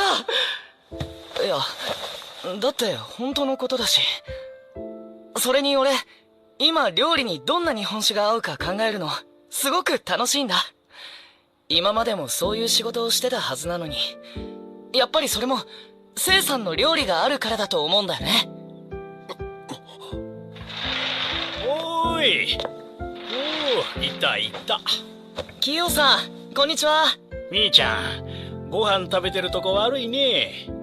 みーちゃん、いつの間に。これ桜餅、そろそろ時期終わっちゃうからね。ありがとうございます。前にもいただいたお店の。ああ、みーちゃん気に入ってたみたいだから、今度はかしわ餅が出たら持ってきてやるからね。やった。キヨさん、今今日は？ああ、この後ちょっと用事があるから8時頃になるけど頼むよ。今日は天せいろがいいね。何がある？おすすめはそら豆とホワイトアスパラかな。おお、いいね。じゃあそれでお願いするよ。あ、ねえ、キヨさんからも言ってくださいよ。取材受けろって。まだその話終わってなかったのかい。お店が繁盛するのはいいことじゃないですか。なのに断るの一点張り。何度も断ってるのに、そのしつこさはどうなんだ。そうだね。せいちゃんのお店なんだから、せいちゃんの好きにすればいいとは思うけど。でもやっぱりお客さんがほとんど来ない日はもったいないとは思うね。ですよね。せいさんの料理をもっとたくさんの人に食べてもらうにはいい機会だと思うんですよ。それはあるね。せいちゃんくらいの腕があれば店ももっと大きくしていいくらいなんだよ。自分の目が届く範囲でというのも大事だけど、みーちゃんをこのまま雇うなら頑張ってもらえるんだし、少しくらいはいいんじゃないのかい？キヨさんがそう言うなら一度だけだぞ。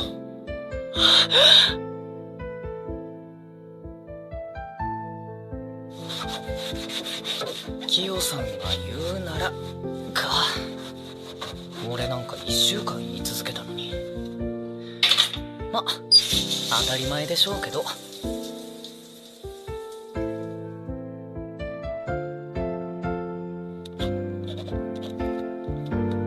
せいさん、お風呂すぐ入る？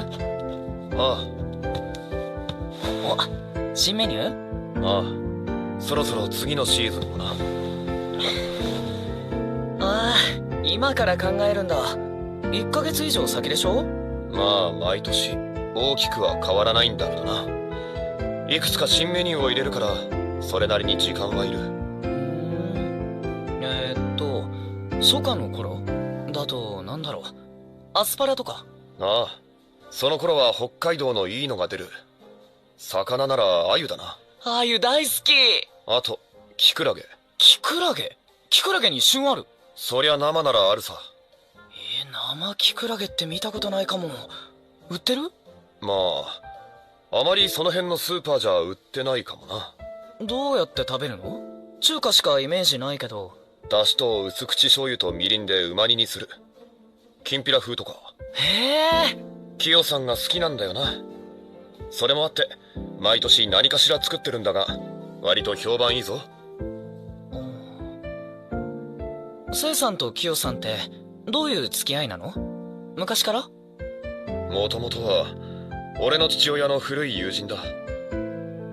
母親を早くに亡くしてたし、近所に住むキヨさん夫婦がいつも面倒を見てくれた。へえ、親代わりだ。せいさんのお父さんはどんな仕事してるの？せいさん？お前には関係ない。ごめん。せいさんの背中には踏み込むなと書いてあった。思いのほか強い拒絶。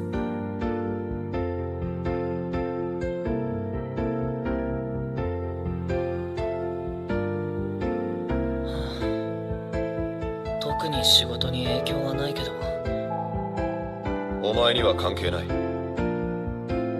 俺だけかな、なんとなく気まずいの。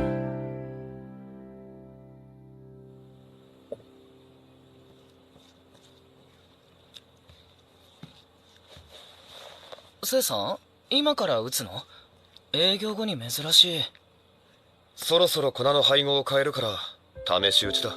へえ、見てていい？ああ、ついでに試食して感想言ってくれ。2種類打つから。ミスミ？あ、いや、俺の感想なんて参考になるかなって。何言ってんだ。参考にならない舌を持ってるやつにうちの酒を任せたりしない。何それ、ずるくない？そんなに簡単に俺の欲しい言葉をくれるなんて。昨日は急にあんな態度取ったくせに今日はそういうこと言うんだ。嬉しくなっちゃうじゃん。ねえ、そばっていつの時期が一番美味しいの？やっぱり新そば？いや、そうとも限らん。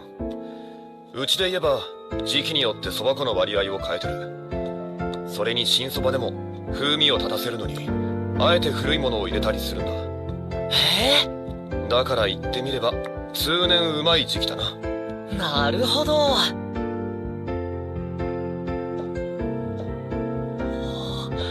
さすが。やってみるか？いいの？食べるのはお前だからな。どれだけ太くなってもいいぞ。なんだと？むしろそうめんにしてやるし。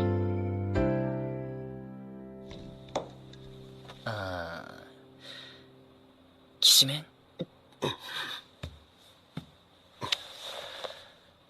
体に力入りすぎだ。ちゃんと均一に力入れろ。包丁は垂直じゃなく少し斜めに入れるつもりで。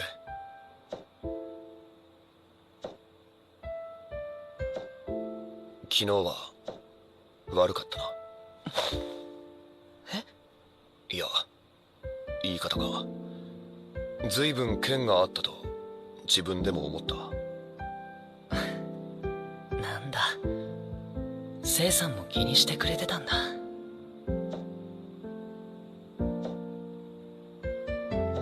っていうか体近いです。いいんじゃないか。そう、後ろ密着して体温がもろに。落ち着かない。おい、それわざとか？それって？尻こすりつけてる。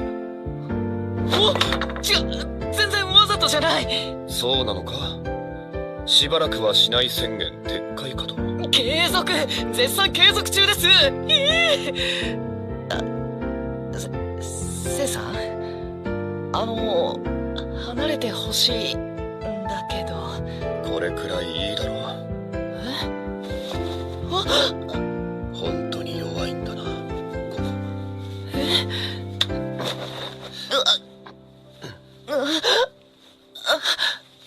なあ、自分でするときも乳首いじるのか？何？じゃなきゃここまで感度よくならないだろう、男なのに。痛い。やだ、痛いってば、聖さん。本当に？痛いだけか？なあ、どうだ？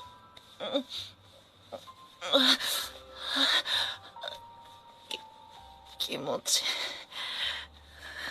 乳首気持ちいい。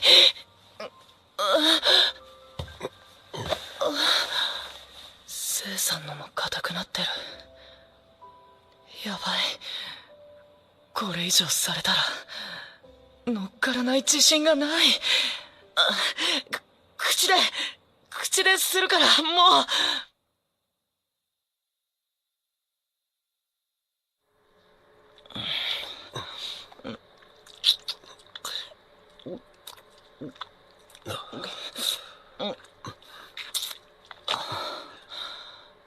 ねえ、まだ。ああ、もう少し。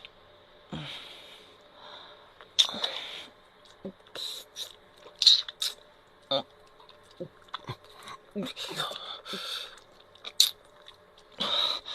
っぱすごい、聖さんの。感じてる。ねえ、顔かける？好きなのか、そういうの。聖さんは好きじゃない？しようと思ったことがない。そう。じゃあ俺にしてみて。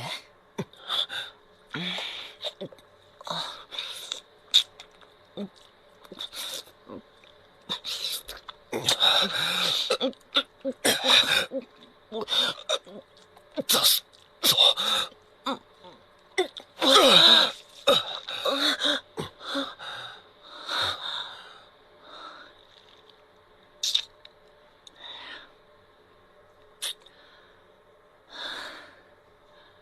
やっぱ飲みたかったかも。お前そこまでしといて入れられたくないって？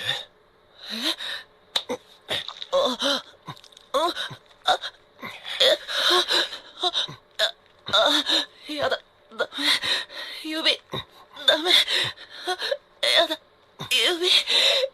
ミスミ、いいな。しないってば言っただろ、継続中って。出てって。放り出された。継続中ね。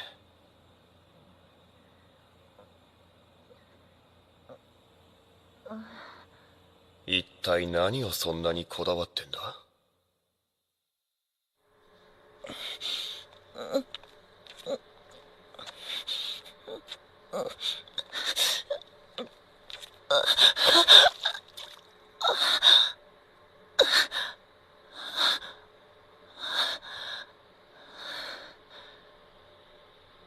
これ結局流されてる。俺のバカ。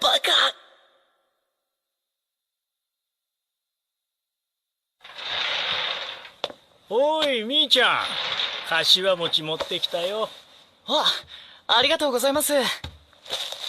一緒にどうですか？ちょうど一息つこうと思ってたんです。おお、そうかい。じゃいただこうかね。煎茶とほうじ茶どっちがいいですか？ほうじ茶がいいね。はーい。ミスミ。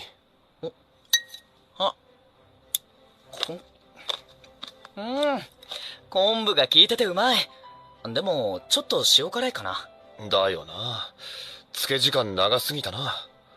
他の野菜とあえて出すか。あのせいちゃんが他人に味見をね。二人はなかなかいい雰囲気になったね。そうですか？みーちゃんもう1ヶ月経ったろ？このまま雇ってもらえることになったのかい？そうなんです。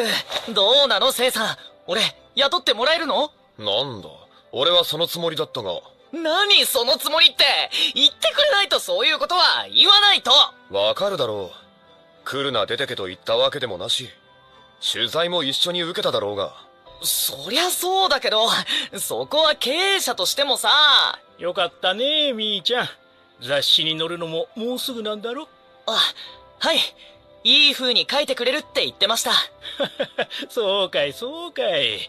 これは頑張ってもらわなきゃね、せいちゃん。そうだね。そうして初めてせいさんの店が掲載されたタウン誌がついに発売となったのだが。申し訳ありませんでした。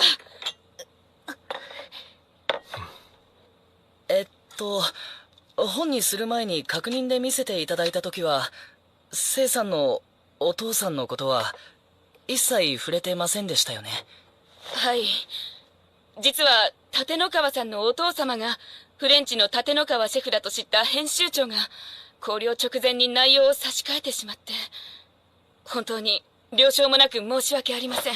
編集長がというが、あんたは気づいてただろう。あいつが俺の父親だって。それは確かにもしかしてと思いましたし、後日確認もしました。でも私は自分でこちらのお料理をいただいて取材すると決めたので、そのことを書くつもりはありませんでした。どうだかな。ちょっとせいさん。まあせいちゃん、その辺にしといてあげなよ。俺にはこのお嬢さんが嘘をついてるようには見えないよ。なあ、あんたせいちゃんのそばを気に入ってくれたんだろ？はい。特にそばがきが忘れられなくて。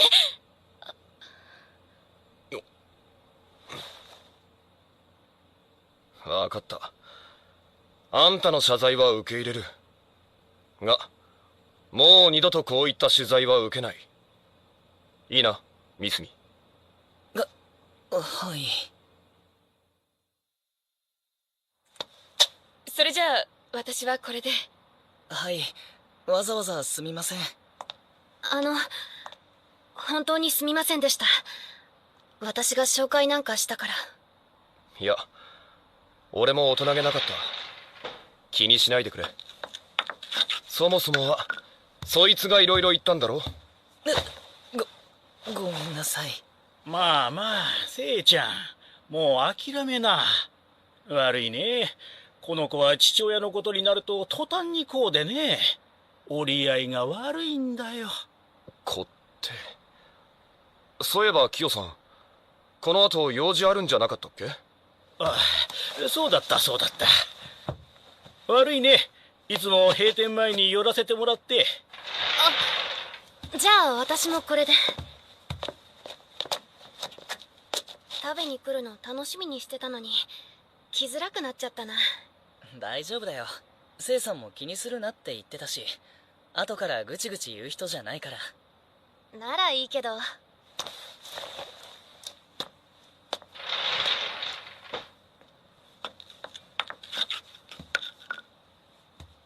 さて、これ片付けたらちょっと坂入り酒店行ってくるね。ああ。マリエちゃん、近いうちにこの店に食べに来るの楽しみにしてたんだ。今度お客さんとして連れてきてもいいよね。あ、もちろん。よかった。ずいぶん仲いいんだな。そうだね。高校からの付き合いだし、いろいろ助けてもらってる。宿なしになった時も泊めてもらってたし。泊まってた？彼女の家にか？女の家に男が。そういう心配する？俺がゲイだって知ってるくせにさ。それに彼女、今度結婚するんだからね。その相手も俺の親友だし。ああ、そうなのか。たく、俺がマリエちゃんに何かするわけないだろ。悪い。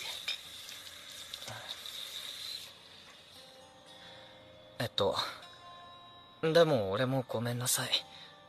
俺が余計なことしたから、聖さんにも嫌な思いさせちゃって。俺の個人的な事情でもあるし、それはもういい。こんなことになるとは思ってなかったから、俺もついあんな態度になった。悪かった。聖さんのお父さんが𝔹╃ℂ𝔻シェフだなんて知らなかった。この業界でこの名字なんだから、気づいてもいいと思うんだがな。そうかな。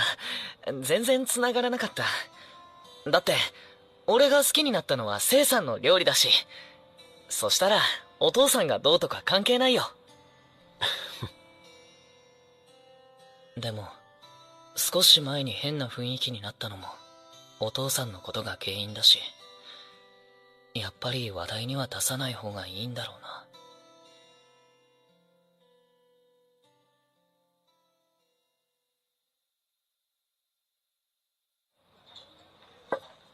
こちらズッキーニとオクラを焼いたものと穴子の串焼き、切り干し大根を梅干しで和えたものとトウモロコシのすり流し、きゅうりとナスのさご鉢漬けです。ズッキーニとオクラは軽く塩を振ってますので、そのままどうぞ。おいしそう。消化だね。ズッキーニ初物だ。うまいな。ズッキーニこんなに味するっけ？ねえちょっと、トウモロコシのすり流しすごく美味しい。すごくトウモロコシ。お酒が進むものばかりですよ。試したい日本酒がありましたらお気軽におっしゃってくださいね。キヨさん、お酒は？ああ、まだ大丈夫だよ。忙しいだろう。俺は勝手にやってるからいいよ。すみません。平日の夜も埋まり始めて。ありがたいですけど、忙しいのにも早く慣れないとですね。キヨさん、この前は悪かったね。来てくれたのに入れなくて。いやはや、雑誌の効果ってやつはすごいね。せいちゃんのそばがたくさんの人に食べてもらえるのはいいことだよ。頑張って。ありがとうございます。ねえねえ、大将はあの立野川シェフの息子なんだろ？ええ、まあ。うわぁ、今日もそれか。タウン誌見て来てくれたお客さん、よく話題に出すんだよな。なんで同じフレンチに進まなかったの？やっぱり勝てないから？失礼しました。そんなこと聞く？私にはこっちの方が合っていただけなんですよ。おー、まあすごく美味しいもんね。つまみもそばも。ありがとうございます。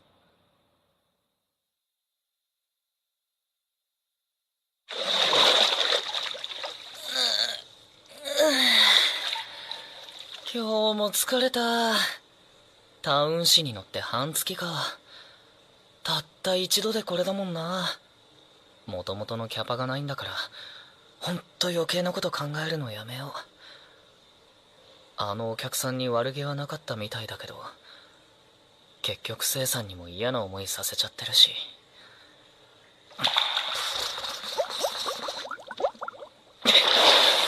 まあ、頑張るしかないか。お、なんだ入ってたのか。悪い。いいえ。ちょっとなんで出てかない？いや、もうそろそろしばらくしないが無効になる頃じゃないかと。またそういう。俺のしばらくはもっと先です。お前なんで始めるとあんなになるくせにそんな身持ちの固い処女みたいなこと言うんだ。少女言うな。あんなってどんなんだよ。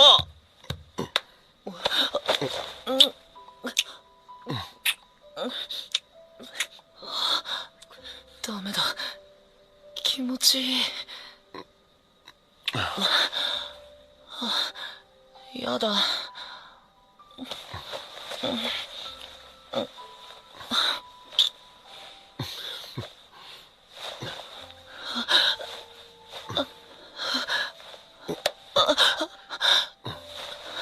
なあ、いいだろ。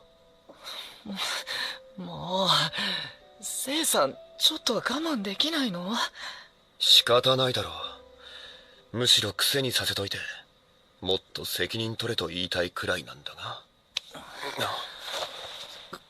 癖になっちゃったの？ああ、たまにお前で抜いてる。聖さんいくつだっけ？っていうか奥さんと別れて今までどうしてたんだよ。いや、それを言われるとあれなんだが、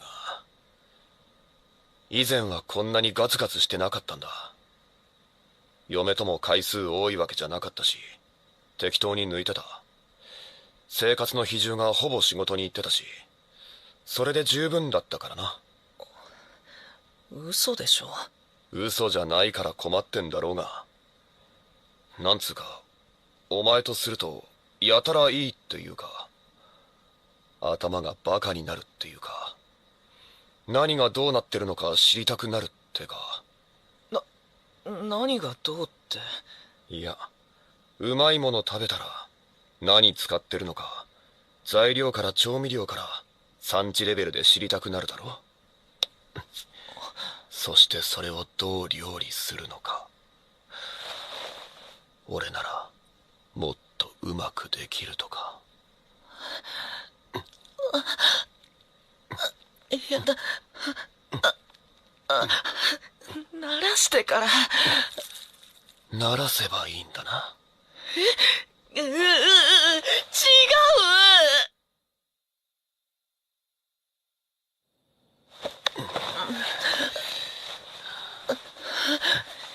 やだ、まだ待って。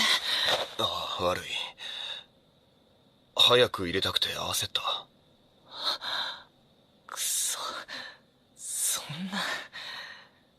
そんなこと言われたら可愛いとか思っちゃうだろ。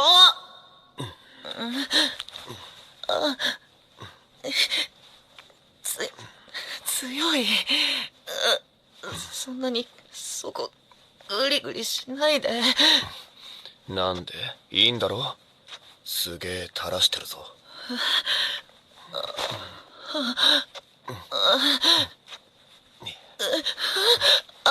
ダメ。気持ちいいなら気持ちいいって言え。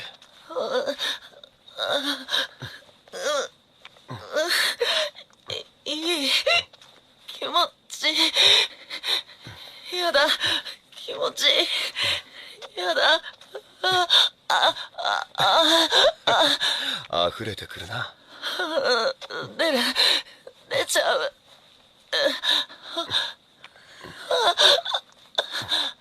出していい？ねえ、出していい？ダメだ。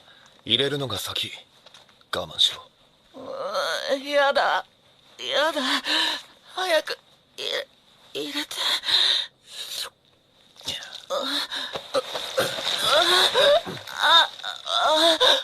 すっげえ。おい、大丈夫か？ほら、入ってるぞ。わかるか？すごい大きいのがドクドクいってる。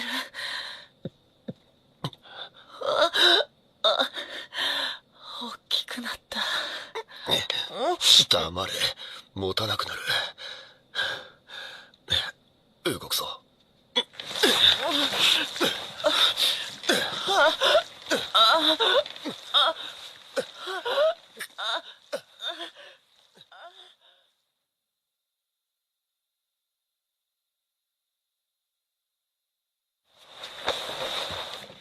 風呂沸かし直してくるから待ってろ。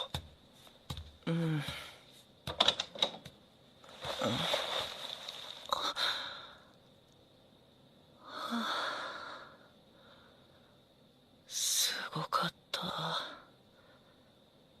何回出されたんだろう。セックスした後こんな風に満たされるなんて久しぶり。っていうか初めて。あれ、なんでしないなんて言ってたんだっけ。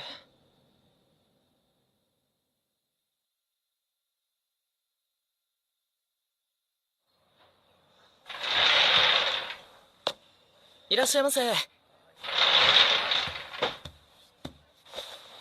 ご予約はいただいてますか？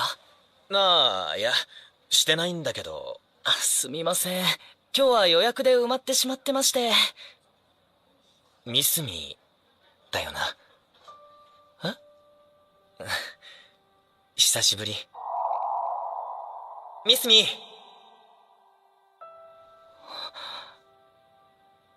ゆずる。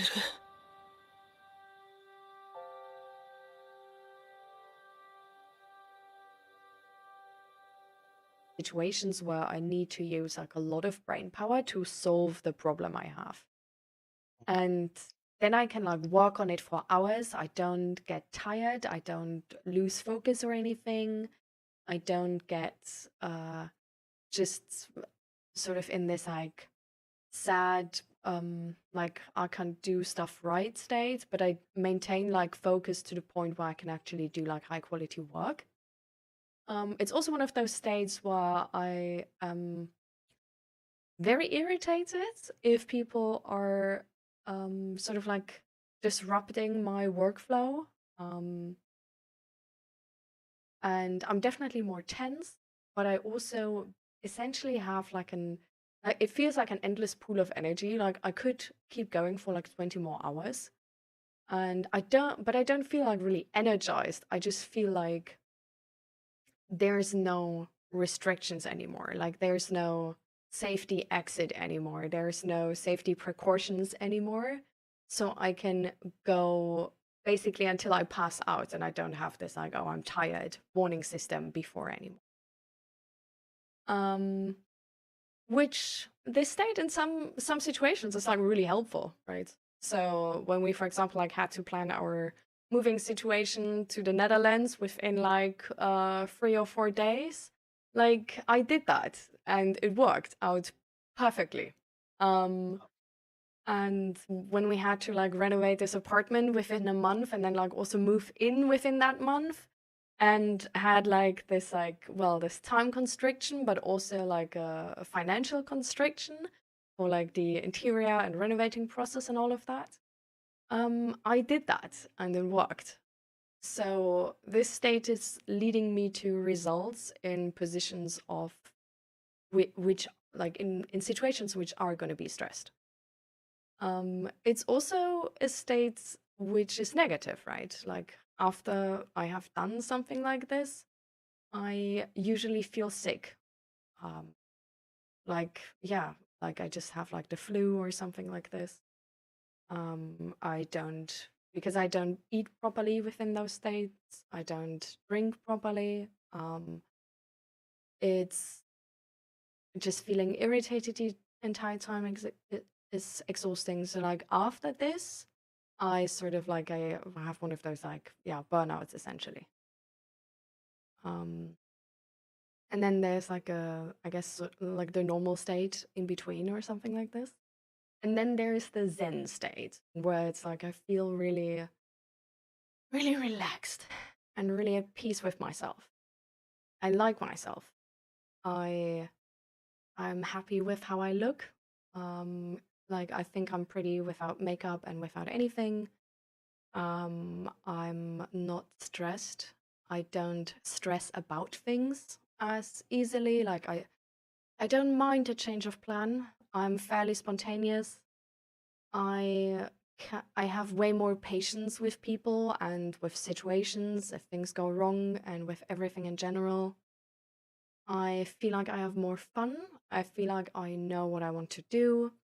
I don't feel as self-conscious. It's like, I don't know, like if people don't like me, I'm not as like bothered by it or anything. I'm just like, well, not everybody's gonna like me, and that's just how life is, sort of. And it's like, I don't know, like life seems easy. And it is definitely one of those states where I don't get as much work done as in other states. And where like things are like I push things away. It's not necessarily like pushing them away like infinitely or something, but it's more like if I didn't have time for it on this day and I just don't want to stress, so I'm gonna do it tomorrow. Then I don't have time tomorrow. Well, I'm not gonna stress. I'm gonna do it the next day after. Like I'm not doing night shifts. I'm not neglecting my fun in the moment for getting something done for the future.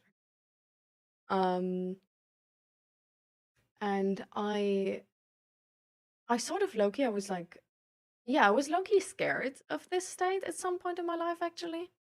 Because I felt like, oh no, I'm like lazy. I'm way too optimistic. I'm like unrealistic. I won't prepare myself for the harsh life. And like all of those things. But nowadays I really like it. Because I think it's healthy. I think it's a healthy state and it's a happy state.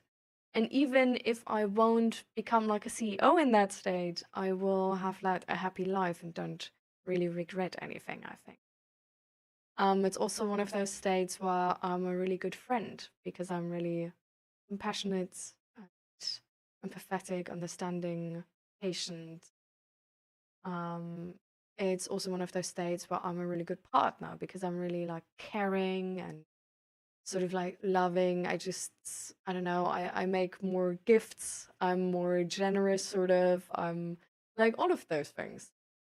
I'm just more of a person like I really like. And that's why I sort of strive to be in the Zen state more often, or like I guess as much as I can, but I do still like with, for example, like the mental health streams, or if I do have like a plan in that regard, like I just sometimes I do push into the work state to like get something done. So it's sort of like a balancing act, I guess. But the more time I sort of spend in that state, the more I'm able to like make it bigger. And the more I'm able to also like work within that state. Because it's just like a healthy amount of work. Uh, Um and so long story short, because oh my god, I was going on for ages. I like there's these different states I recognize about myself. And I for myself chose that this like Zen state, how I call it, is a state where I want to be more often in, and I don't want to be in that stress state because I feel like it's unhealthy and I'm not a person I really like because I'm not patient with friends or my partner, and I'm like more irritated. I'm also more negative. I think more negative about the world. And even though it's like giving me results sometimes and it's necessary sometimes, it's just something I feel like whenever I sort of like look back on a day, the day means more to me and seems more fulfilling when I have been in the Zen state instead of the working state. And that's why I want to be in the Zen state. And I reckon yeah, I get you.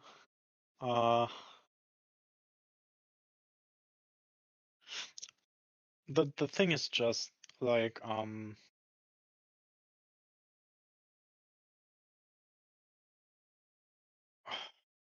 like the general working conditions, as I said, are probably pretty good. Besides the circumstance that I have to go to the office because like they initially told me, yeah, you can get home office, and now then afterwards they said, yeah, you get home office after 6 months. You can get home office, and like they tried to get it earlier for me. At least they claim to, and like the big boss of the, like not the big boss, the boss of my bosses, she was like kind of pissed because like as far as I understood, they basically kind of went behind her back once regarding the home office regulations. So now she just like on principle said no, regardless whether it would be like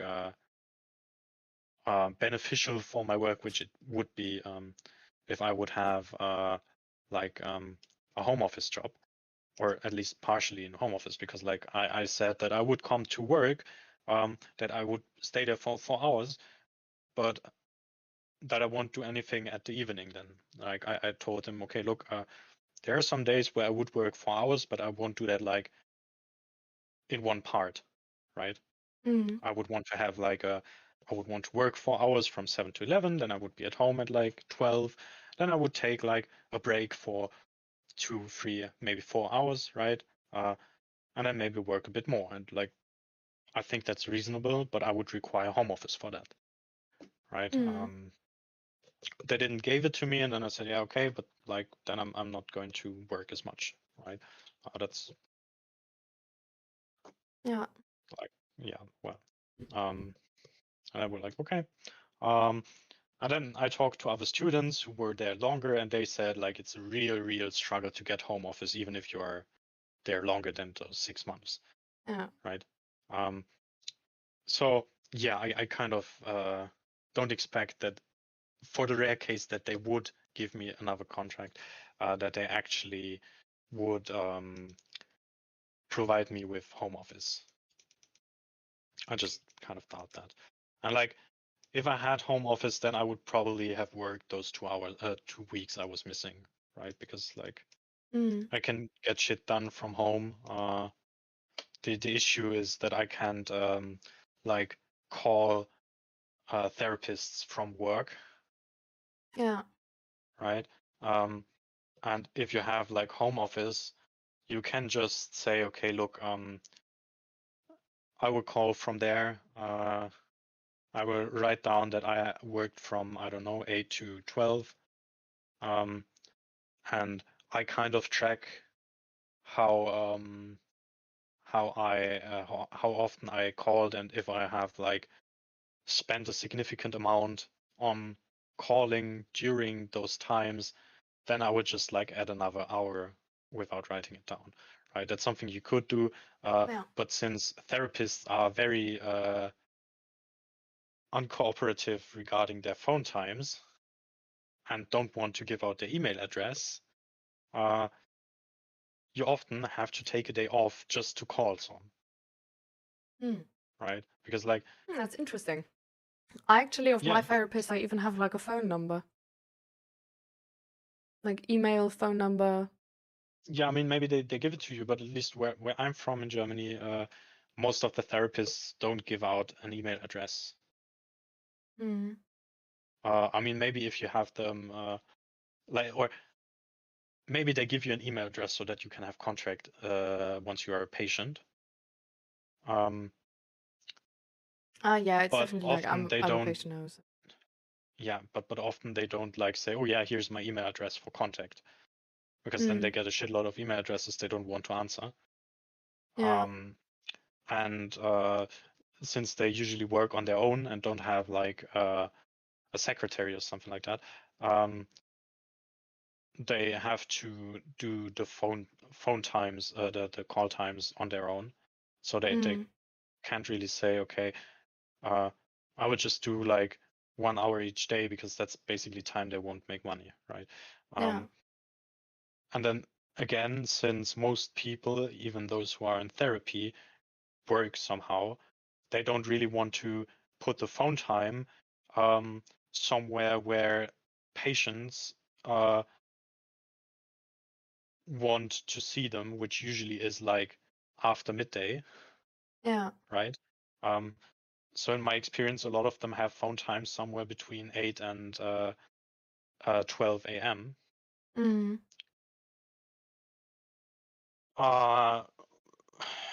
Which is a bit unfortunate if you have to work from 7 to 11 and then have to commute home and won't be there before 12, and which was why I said, okay, I need a week. And like it didn't help me, like it basically was wasted time because I didn't get any result out of it, but it's like I had to try.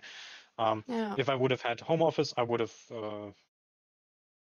probably would have worked in this time, especially with the broken rib, because like if I'm sitting How does in this front of my necessarily attach to the Zen and work mode?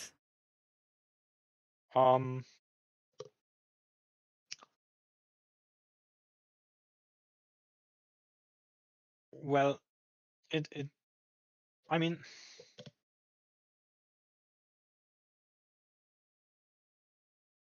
okay, so I don't really know how to switch between those modes. Mm-hmm. Um, But you recognize both in yourself, sort of. I mean, I would call it work or sloth mode. um, for me personally, not for you. I mean, do you then even want to be more in the sloth mode? Or is it not something you really like to be in? I mean, it's like good for a week or something. Like if you just like you need a timeout, and like I can tell you probably the like in most cases you won't work between the years, right?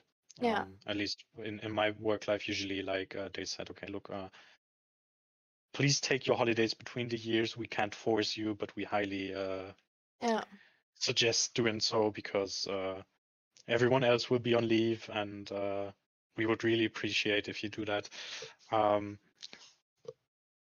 So that's usually my sloth mode time, because I won't get shit done in this time. Like seriously, I won't get shit done. I would do the absolute bare minimum that's necessary, like I don't know, washing my laundry, cleaning the dishes, stuff like that. But I won't do anything productive, which is a great time for that because the majority of people won't do anything productive either during that time.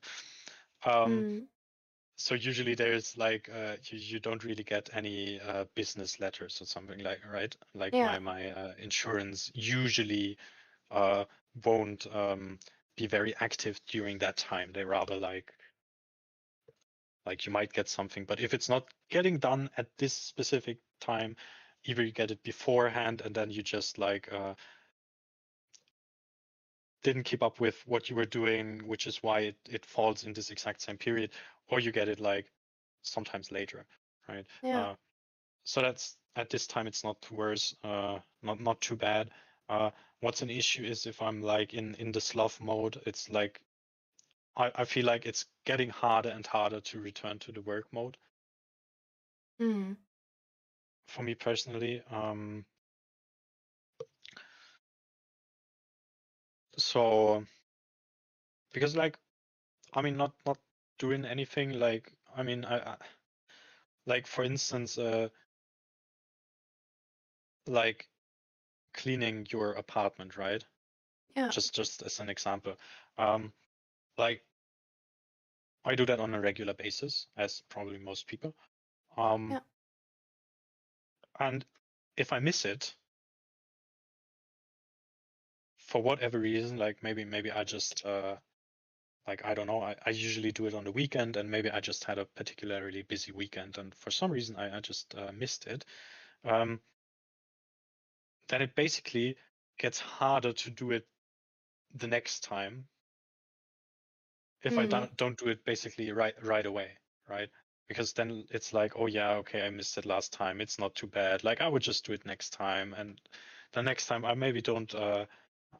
Maybe I just don't feel like cleaning, right? And then it's like, yeah, I would do it next time. And for me personally, if I say like I would do it later, the possibility that I won't do it later, but way later, is increasing, right? So Yeah. if I kind of have this rhythm, like I go to work, that's like okay. If I'm off for 2 weeks, then it's really hard for me to return to work. Mm. Like it's getting really hard to stand up, and like I didn't sleep any longer during that time, not really. Yeah. Like maybe a little bit, but like I still got up somewhere between 5 and 6 because that's like kind of my sleeping rhythm. But I didn't do anything that was like really productive. So I usually it was just like, I mean, I had pain, so I didn't really move too much. I was laying in the bed and watching something on Netflix or Twitch or something like that. And then it got really hard the next week to just get up out of bed.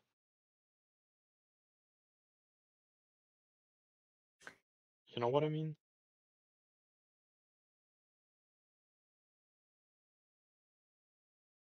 Like I'm not. What do you want to not change about these modes? Like, would you like them to be different? Would you like to feel different on a daily basis?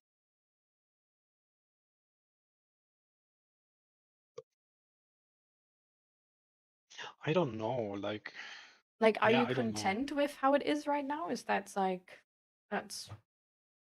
mean, at the the moment, life you want to I'm live, not really or? content, but that's like not, from my perspective, a me issue, but rather an issue from the outside. I mean, I'm okay. Generally speaking, no, I'm not content with myself. If I would be content with myself, I wouldn't have to go through that whole trans topic, I guess. But that's like probably the only reason why I'm not content with myself. I feel like those modes, they're like I don't know, from your experience, do you sometimes have the issue? Because I have like I'm pretty quick with the black and white dualism Mm. with basically everything, like that it's like on or off for me. Yeah. So that kind of I mean, basically with the sloth or work mode, it's basically the same, right? Either I do something or I don't. Yeah. And I don't know if I want to change anything about that, because that's like, I mean, it can be annoying, but it usually is no problem if I'm in a decent mental state, then I can like get myself out of sloth mode without any problems. If I have an autistic burnout, then it's something different. When like If it the things that I helps, would I want can to just tell you change. the goals I have Oh yeah, sure. or I had. Like maybe that's giving you sort of like an idea in which direction my question is raised. So there's been like different goals throughout therapy, like a lot of them actually. Like I didn't come there with no list, you know. I definitely had like a big laundry list of things I wanted to like get better at. Right now I have yeah, I'm just gonna start with the thing which is like easiest for me to articulate. So one of the things I want to change right now is that social interaction can be quite taxing or draining to me.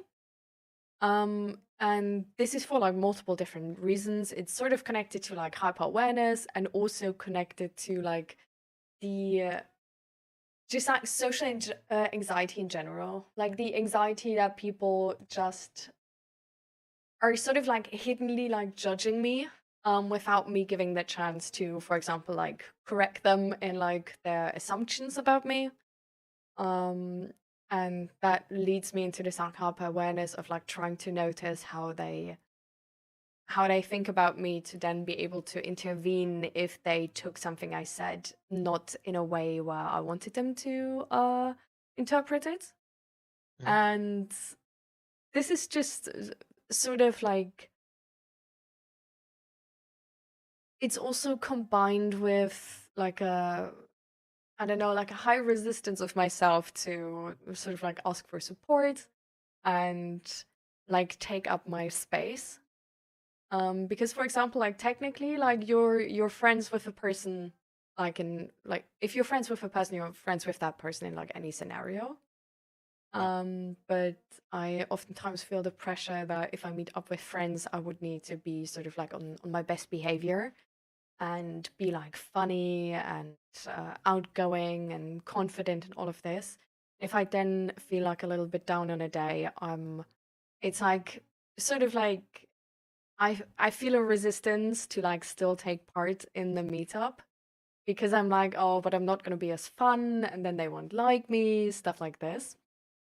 Um, and then also just sort of like taking up my space in social rooms so that, for example, I voice when I don't like something, or I voice when like this sort of like has been enough and I want to go home now or something like this. Because I don't know, like I really don't want people to believe I reject them or anything. So it's like really hard for me to like sort of just be like, okay, like thank you for your time, but see ya next time. I'm gonna go now. um, and like it's like a combination of like many different things. But in essence, it's just the issue that whenever I'm in social situations, it takes a lot of energy. And that's why I don't spend too much time of my week in social situations because I don't have energy for it. And that's also why I don't really like huge crowds and stuff like this because they're like then it also like comes together with like the stimuli and stuff like this. And also sort of like making space for my I guess like special needs or my unique individual needs. For example, I have like a funnily weird resistance to wearing like earplugs in crowds, where like I should just do it because I'm sensitive to sound and this sort of like stimuli. But I have like this weird resistance of like being different and I don't know, like even though like this is not taking away from like anybody or like it's not really like it's not taking space from other people. It's just there's like this empty box and I'm like hiding in the corner with my needs, sort of. instead of just like taking the box, like nobody's using it, nobody has any advantage of me not wearing earplugs. Like it's really like there's nothing to gain, or like nobody's gaining anything from me not taking that space, but I still have like a huge resistance to taking that space because I sort of like don't want to see that I'm like different or needed. And I guess there's like definitely some sort of like judgment attached to that as well, that or like if you need that, then you're like a special needs kind of person and then like weak or whatever. And there's like a lot of hidden stories around this. But yeah. So that's like the goal I have. Is like have social situations take less energy, be less draining of energy. Just so that I can like spend more time with people without feeling drained. And I think it's also going to put me in a position where I can, for example, be in that Zen mode way more often, because usually how the work and stress mode starts is by me not having enough energy or like feeling drained and like getting to full capacity, sort of. Because if I'm in that Zen mode, I have a lot of puffer. Like if stuff happens, it happens. Like I have the puffer to like handle it no matter what. And if I'm in the work mode, I'm like at full capacity.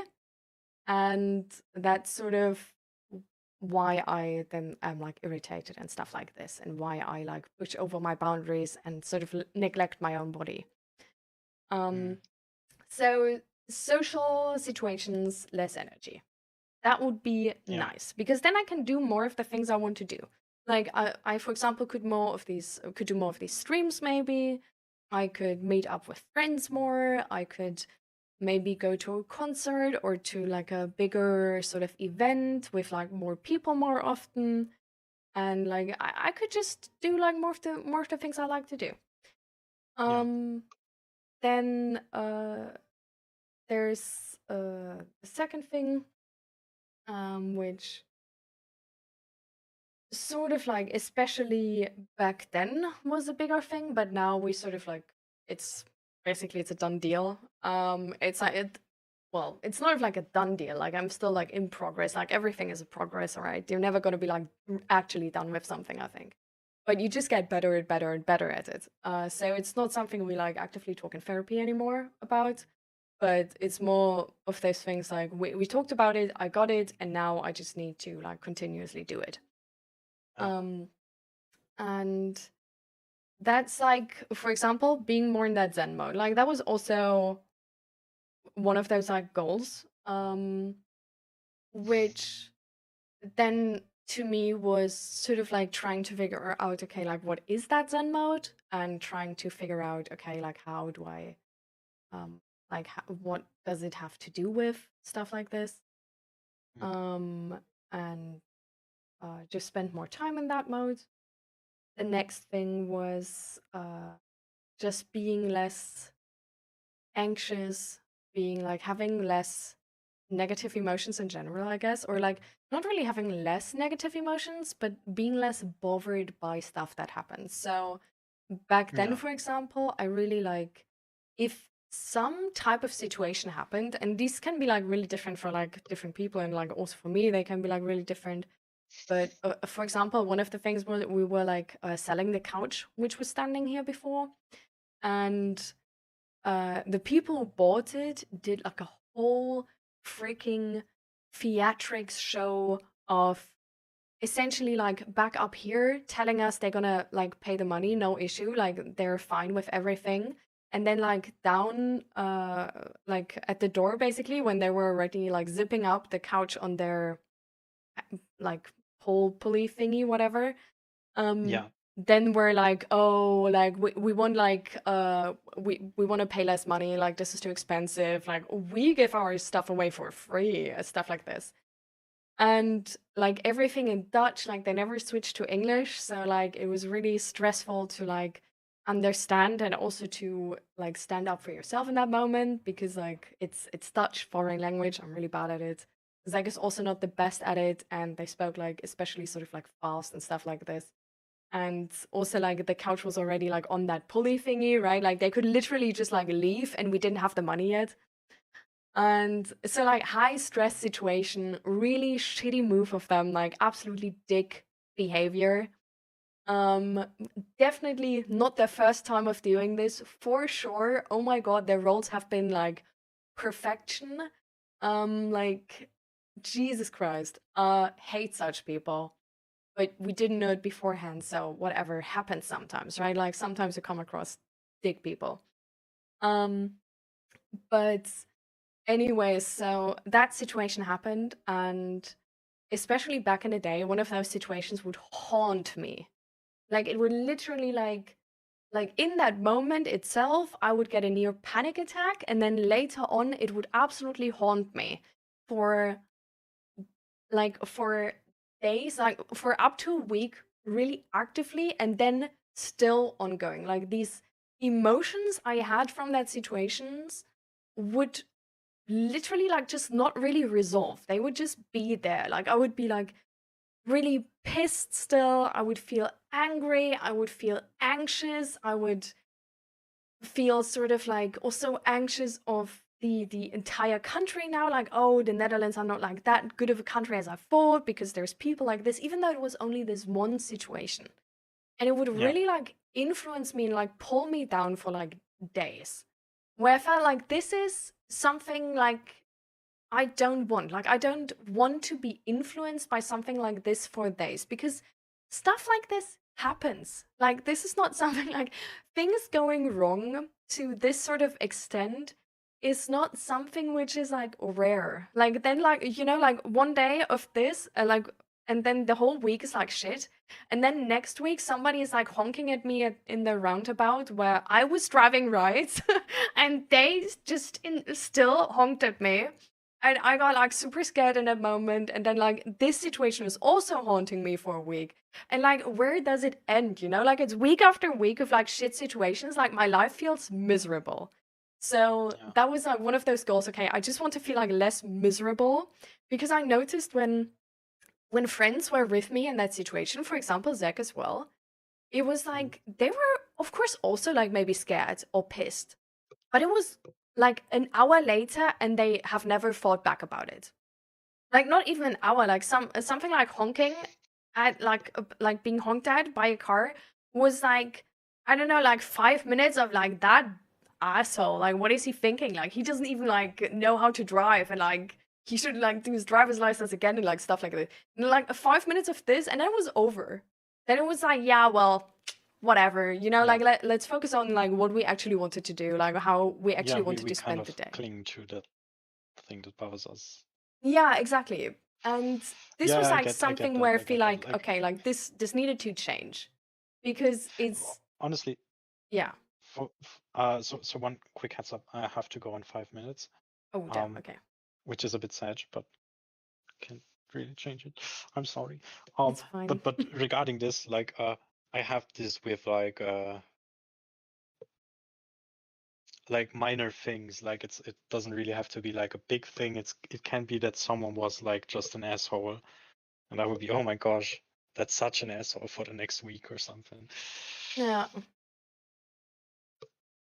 And so these are like some of the goals I sort of made with therapy. Like this is like, it's essentially just goals how I want to change my life and how I want it to look differently. These Yeah, are I mean, not I have. these are not Sorry. goals which are like about my situation, because it's like all of these goals are like sort of like independent of the situation, because I know like there's gonna be like more shitty situations in my life. Like at some point, like my parents gonna die. At some point, like I don't know, like some person close to me is gonna have an accident where I might fear for their life, whatever. At some point, like there's gonna be like more bad news from America or like all over the world, and like all of this stuff. Like there's enough negativity in the world and in our lives to sort of like to have a shitty life if you can't cope with this or if you can't get over it. So these are like sort of like all of the goals I had, which are essentially not asking for like a reality change, but asking for like me to be able to handle life in general better and have more of like the life I want to have. So more Zen mode, being able to like do the social situations I like, being less stuck to like negative emotions. Like, so I'm able to like do all of the things I want to do and interact with the world we have right now, because the world we have right now is fairly negative.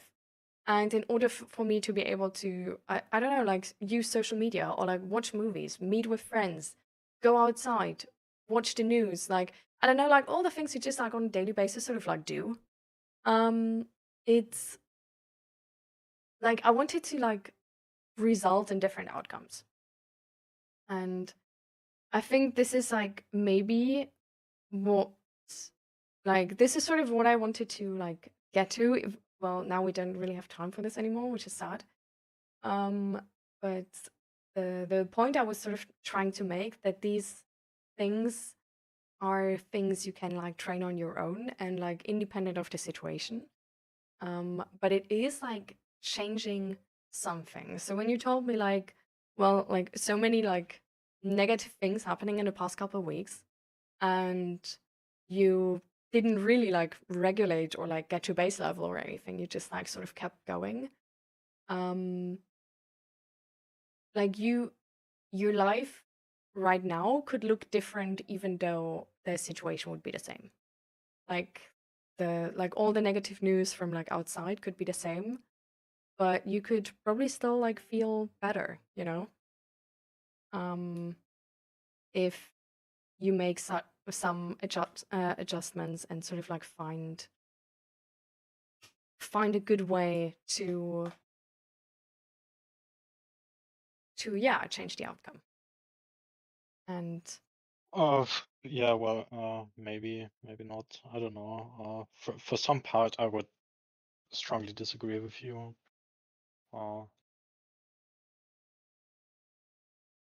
For some part, I would probably agree with you on certain terms, but I don't know. It's just like I don't know. The whole thing about the trans topic isn't really something with, and I don't expect you to I mean, not 100% everything. my position there. No, I it's don't just mean like like, everything, of course. yeah, You know, like your life will not, you. I mean that the trans topic is definitely influencing you for sure. You know, for sure. yeah. I'm not saying that The you're not, for example, like sad or like mad that like this job turned out this way, but I just mean that it could be different in a way, like how long this stuff is influencing you or how heavy it's influencing you, and how, for example, like isolated you feel and stuff like this. You know? I mean, it will influence me until I have a contract or I have a new job.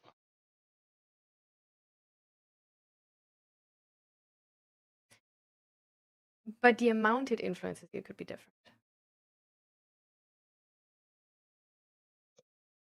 Okay. You know?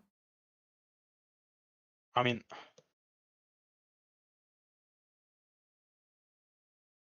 yeah. Well, I guess that's kind of up to definition. In which regard it should influence me. I mean, probably you could even argue that it should influence me more because that's like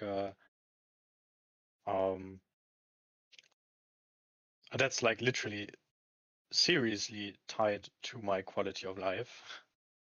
Yeah. But yeah, I don't know.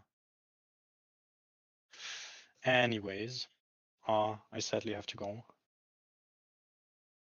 Maybe we It's can talk been, about this a little more next time. yeah, probably. Well, when are you going to stream again? Thursday. Thursday. So it's, yeah, just everyone in Thursday at 12. Okay. So You far, have. I think I'm able to maintain that schedule Okay.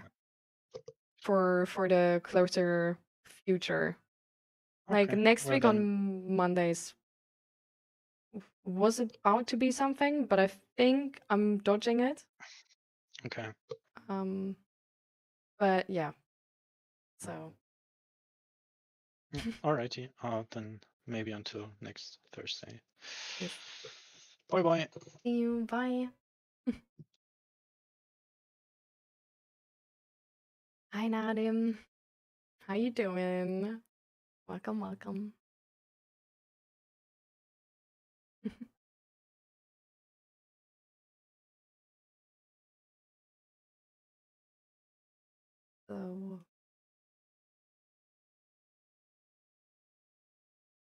hi Fluffy. How you doing as well? Welcome everybody. We just did a mental health check-in with Pandas.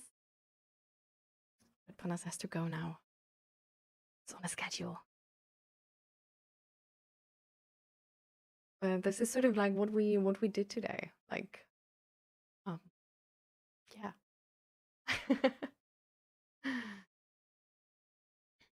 Yeah, so we talked about more bad news about work, and we talked a little bit about I guess like autism, and therapy goals, and about sort of how, like, I guess the autistic experience of day-to-day life and coping, how to me there's, for example, like different modes I sort of operate in. Yeah, that's sort of the topic we left off with. Yeah. But how are you guys doing? How's your day so far? How's your week so far?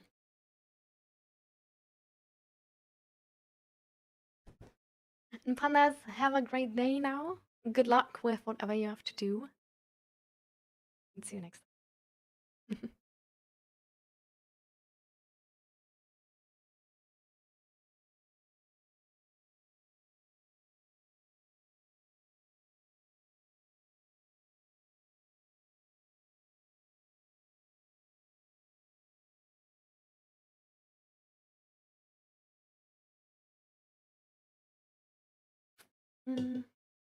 I will get myself a glass of water for a second. I will see you in a minute.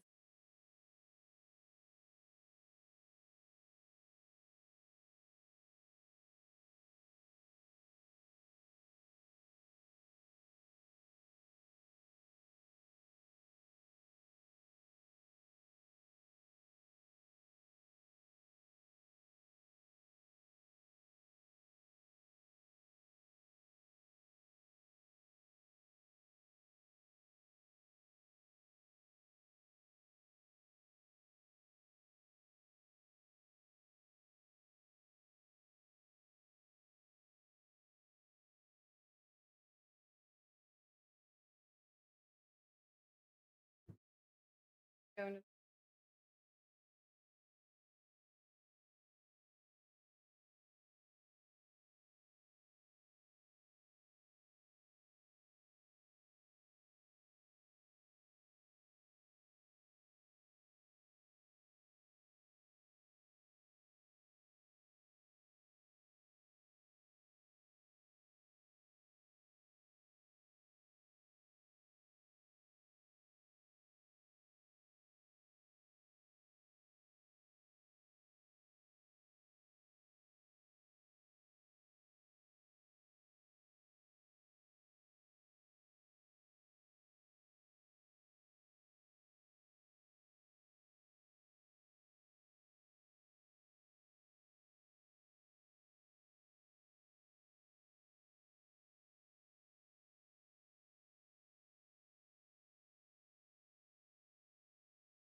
I think Panda's probably gone.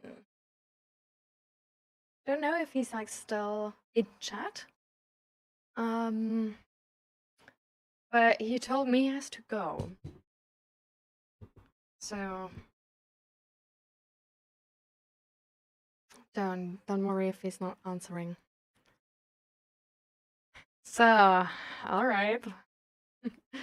Uni started again and it's stressful to get the new timings drilled in. Work sucks at the moment, and just yesterday I teach somebody to read. Oh, damn. Okay. I don't know. Kind of weird how life is. Definitely a lot of things going on now.